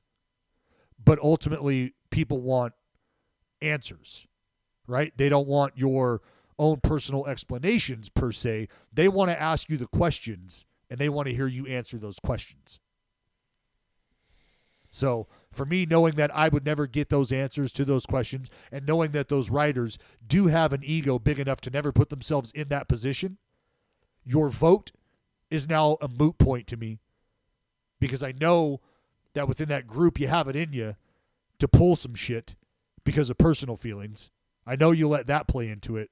Like, I'm over it. Like, I no longer even pay attention to your – it's basically going to become like the writers' regional award for the good guy. Like, media has the good guy award for the guy on the team who was always available, good times and bad, gave you the quotes, gave you the stories, right? They give that award to every guy on the team. That's what the Hall of Fame vote would essentially become, like the value of it. Like, okay, great, yeah, this is who these writers were a fan of. Has nothing to do with the merits of actually playing the game. Yes or no, is this Hall of Fame class the most important since the inaugural class? Yes. I think so too. Unequivocally. Yeah. Because you are talking about determining the direction of the Hall of Fame. Like I said, for folks, if you're there as a parent, as a coach, as a whatever, in the Hall of Fame, on the tour, with Timmy and Tommy and Tammy and Lisa right behind you, looking up at you, wanting to know about what they're seeing, if you want to choose that moment in time to explain the flawed characters of these individuals, then that's on you as the coach, as the parent, as the teacher. That's on you. If you want them to walk away knowing that this individual was X, Y, and Z of a person, then that's your responsibility. The Hall of Fame is a museum here to explain and celebrate the history of the game's greatest players and greatest moments that will forever shape our game. And when you don't acknowledge the individuals who have at times laid the foundation for and then changed the course of our game, that's just a hall of opinions. Mm. Yep. All right. I'm sure we'll have more discussion on that as the days in the off season go on and we find out. I think we should. I mean, we should go. We have to go. If Barry and Rocket get in, are you fucking kidding me? We're going. I'm rushing the stage. Yeah. Yeah. And Kurt, I mean, I know everyone has their opinions about Kurt. But I mean, you take his Twitter account away, and I think he gets in a long time ago. Well, that's what I was saying by like what's mind blowing about that. Like, for somebody who is so vocal and opinionated, but also values acknowledgement, like it feels like he was quite literally given, like Morpheus handed him the pills. It was like, here, pick one. One of these gets you into the Hall of Fame. One of these lets you tweet. What do you want? What do you want? He was like, I want to fucking tweet, dude. Give me that fucking tweet box all day long. Fuck. All right, man. Yeah. Kurt doesn't think he's a Hall of Famer, though. That's the thing. I think he's full of shit, but yes, that's a, and I would tell that to his face, like, that's an act. Like, you've thought about why you're not a Hall of Famer over all these years, so that it becomes an argument for you. Like, people are going to listen to you, the Hall of Famer, talk about why you're not, and your arguments are going to get holes punched in them, and then you're going to go, well, I guess you're right. I am a Hall of Famer. Do you think he gets in? I mean, I think it's a slam dunk for Kurt this year. I don't know, dude. 71.1%. Like, again, I don't have the statistics. I would love to, like, the dude that puts together the, like, all the, like, voting information, he'd be Thibodeau? fascinating to get on. Yeah. I asked him several years in a row if he wanted to come on, and he's like, I don't do, like, media. Like, appreciate it, but, like, I don't do podcasts and shit. But I would imagine that 71.1% is the highest percentage of ballots that a player has appeared on in their second to last year without getting in on their final year. Has to be. And just another reason why this is going to be such a hugely impactful class. Mm-hmm. Yeah, we got to go to that one. And again, who fucking knows? Like, this could just be like, you might have all these big names: Barry Bonds, Roger Clemens, A-Rod, Kurt Schilling. Those names are on there. And then the only one that's like standing up there at the end of it all is Scott Rowland. I was going to say Todd Helton, Scott Rowland. The Scott Rowland class? Sure. And I get it. As players, you might be saying, well, you know what? In my mind, I did it the right way, whatever the right way may be, however you. So, yeah, I'm okay being up here by myself. Or is there like, well, why did you win the race today? Well, because I came in first place. Yeah. Well, you're right. You did, but you want to know who didn't run in that race? The kid who's been taking first place in the class race the last 4 years in a row. Yeah. He didn't run in this race because he got in trouble and couldn't run in the race. Yeah. I think we obviously haven't mentioned his name a lot yet, and I'm not ducking it. But David Ortiz will be a very interesting Are you sure you're not ducking it? I mean, I'm literally just brought it up myself. You didn't. Well, ask sure. me. At the very end, yeah. I mean, you think you're saying that the grounds crew doesn't listen all the way through to these podcasts? No, I'm saying that you insulting our listeners. Not at all. Saying that you were waiting for a time to just kind of and by the throw way, it out there, and then No, I mean, it's part of the discussion. I think that obviously we're talking about Schilling, Bonds, Clemens, A-Rod. Those names are, like, all due respect to David Ortiz, but A-Rod is the best shortstop of all time, one of the greatest players of all time. David Ortiz is the greatest DH of all time. I think he's better than Edgar Martinez. You might have some conversations about that. I don't think we will.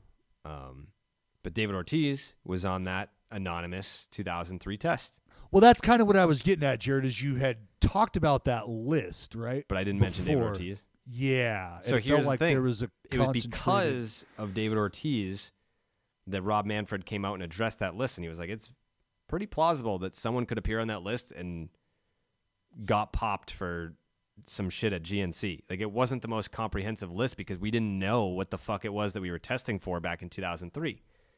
So I think with the case of A-Rod versus David Ortiz, after that 2003 anonymous testing, David was never linked to PED use ever again.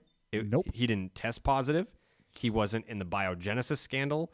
Anytime that there was some sort of like hearsay, like we've got receipts, we've got shipments, we've got canceled checks, we've got all this information, we've got the Mitchell report. David was nowhere to be found on any of that. No Poppy. Nope. But A-Rod was in all of that. So yeah. I just don't see how like getting him in there. If you're telling me that the kickback that Roger and Barry have endured, the blowback that they've endured is what it is, and that's because of tests. Mm-hmm. Well, you got a dude who sued the fucking union. Mm-hmm. All because of the scandal and the level of the scandal. Yeah. I'm not saying that, put a gun to my head, did David Ortiz play his entire career without any performance-enhancing drugs? Am I willing to put a gun to my head? Actually, I wouldn't mind fucking dying right now. But I think could I unequivocally say 100%? No, I can't. I can't do that. But what I can say is that for those other gentlemen, Barry, Rocket, A-Rod, Manny, there are receipts on all those guys. There's nothing on David Ortiz besides that one anonymous test that you have the commissioner of baseball telling you on the record publicly that was a flawed test. Like, it is possible that this dude could have gone to GNC, gotten some sort of that's what's shitty. That's what's shitty about that. That's what's shitty about that list because is whether you're on it or not. Anonymous, and David tried to go back and be like, "Hey, what did I test positive for?" Because you get popped on a test like this, and people are leaking names. There were 104 names on there. You only released 3: Manny Ortiz and A-Rod. Seems very pointed. Someone had an axe to grind, and I think part of that too, which was David's theory, and he said this in like 2009 or whatever, when the Mitchell report came out. I believe the dude Mitchell worked for the Boston Red Sox. There were a lot of Yankees on that Mitchell report, and there were not a ton of Boston. I think like Mo Vaughn was like the only like real, and like Manny Alexander. There were like 2 dudes that were tied to the Red Sox that were on the Mitchell report. So it was kind of like, yeah, we'll give you Mo, but we're not gonna fucking throw these other guys under the bus. Like, you can take Mo, whatever. He fucking left us for the Angels anyway. Fuck him.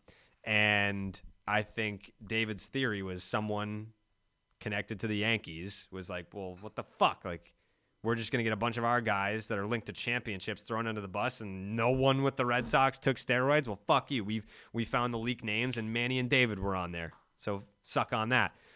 So I actually believe that there might be some validity to that. But at the end of the day, that test was supposed to be anonymous.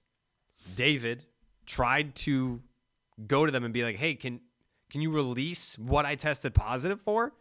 Because if you're on that list, everyone's going to just be like, steroids. But what if it was just some fucking like fat burner from GNC? We don't know. Could have been. And that's what Rob Manfred was saying. It was like, yeah, you could have tested positive and just taken some sort of over-the-counter shit from Vitamin Shop, and now you're forever branded as a PED guy. Well, where are the receipts on David? We don't have them. They don't exist. No CVS receipts here. No. So that's why I think. Do I think that David will get on the first ballot? I think I would be surprised. I'm not going to say it's impossible, but I think I would be surprised if he did get in on the first ballot. But I do think that his case is different from A-Rod's and Bonds and Clemens. It's just different. Those guys got receipts. David, no receipts. And the fact that this motherfucker was in his last season, dude's almost 40 years old. You've got all the tests in the world, and he's still popping 40 homers and 50 doubles. Like, if he was on some shit, pretty sure that someone would have talked by now. Well, I'm not. This is nothing to do with David Ortiz whatsoever. Insert player X. If player X, as we found out from watching the Netflix special and all that shit, if player X just makes the payments on time and keeps everybody happy in that regard, nobody's ever finding anything out. Over time, I don't know that I agree. I think in the moment you can keep people quiet for that Buddy, season. Over time, you know what? I don't think David Ortiz is going to be too upset about a potential 100-game suspension when he's 53 years old. No, but it's about you could extort a guy because the Hall of Fame does mean something to these people, and it's like, hey, I actually want some more money to keep quiet. Oh, you don't want to pay me? I guess you don't want to be in the Hall of Fame. I feel like if there were receipts out there, I think we'd have them by now. It's been a long time. For Poppy. Well, this is interestingly enough, this is when that would start to surface. Sure would. If right? Mm-hmm. There's been no smoke. There's been no rumors. There's just been that one 2003 fucking test. That's it. 2003 anonymous test that only remained anonymous for 101 people, not 104. And it was very targeted. It's not a coincidence that of the 104 people that were on the list, that the 3 that came out were potential Hall of Famers. Like there was some mudslinging going on with the intent to damage reputations. So with the intent to try to derail and alter the path of the Hall of Fame. Correct. And only 2 of those 3 gentlemen were linked to PED use after the 2003 test. Mm-hmm. And there were receipts. So we'll see, Dallas. I'm interested to see how the voters handle this time around. It's going to be, like you said, we agree on this, the most important Hall of Fame class, or at least voting. I don't know about class, because if it's just fucking Scott Rowland standing up there with Billy Wagner at the end of the day, I don't know that that's the most important class. It's the most important ballot since the inaugural class. It means something. It means something. Everything. It means everything. So we'll keep an eye on that. Of the public ballots, we'll be monitoring, what is it? Not Mr. Tibbs on Twitter? Yeah. Yeah, we'll be monitoring the ballots that go public to see where the voting percentages are at, and we'll keep you updated on that. And hope you enjoyed the show today. Happy Thanksgiving. We're thankful for you, Dallas. Yes. Myself. We're thankful for every single person that listens to this podcast. We're thankful for the opportunity to talk about baseball for a living. And we don't get to do that without the grounds crew. Very well said, Jared. Enjoy your pumpkin pie, folks. Mm. Wow!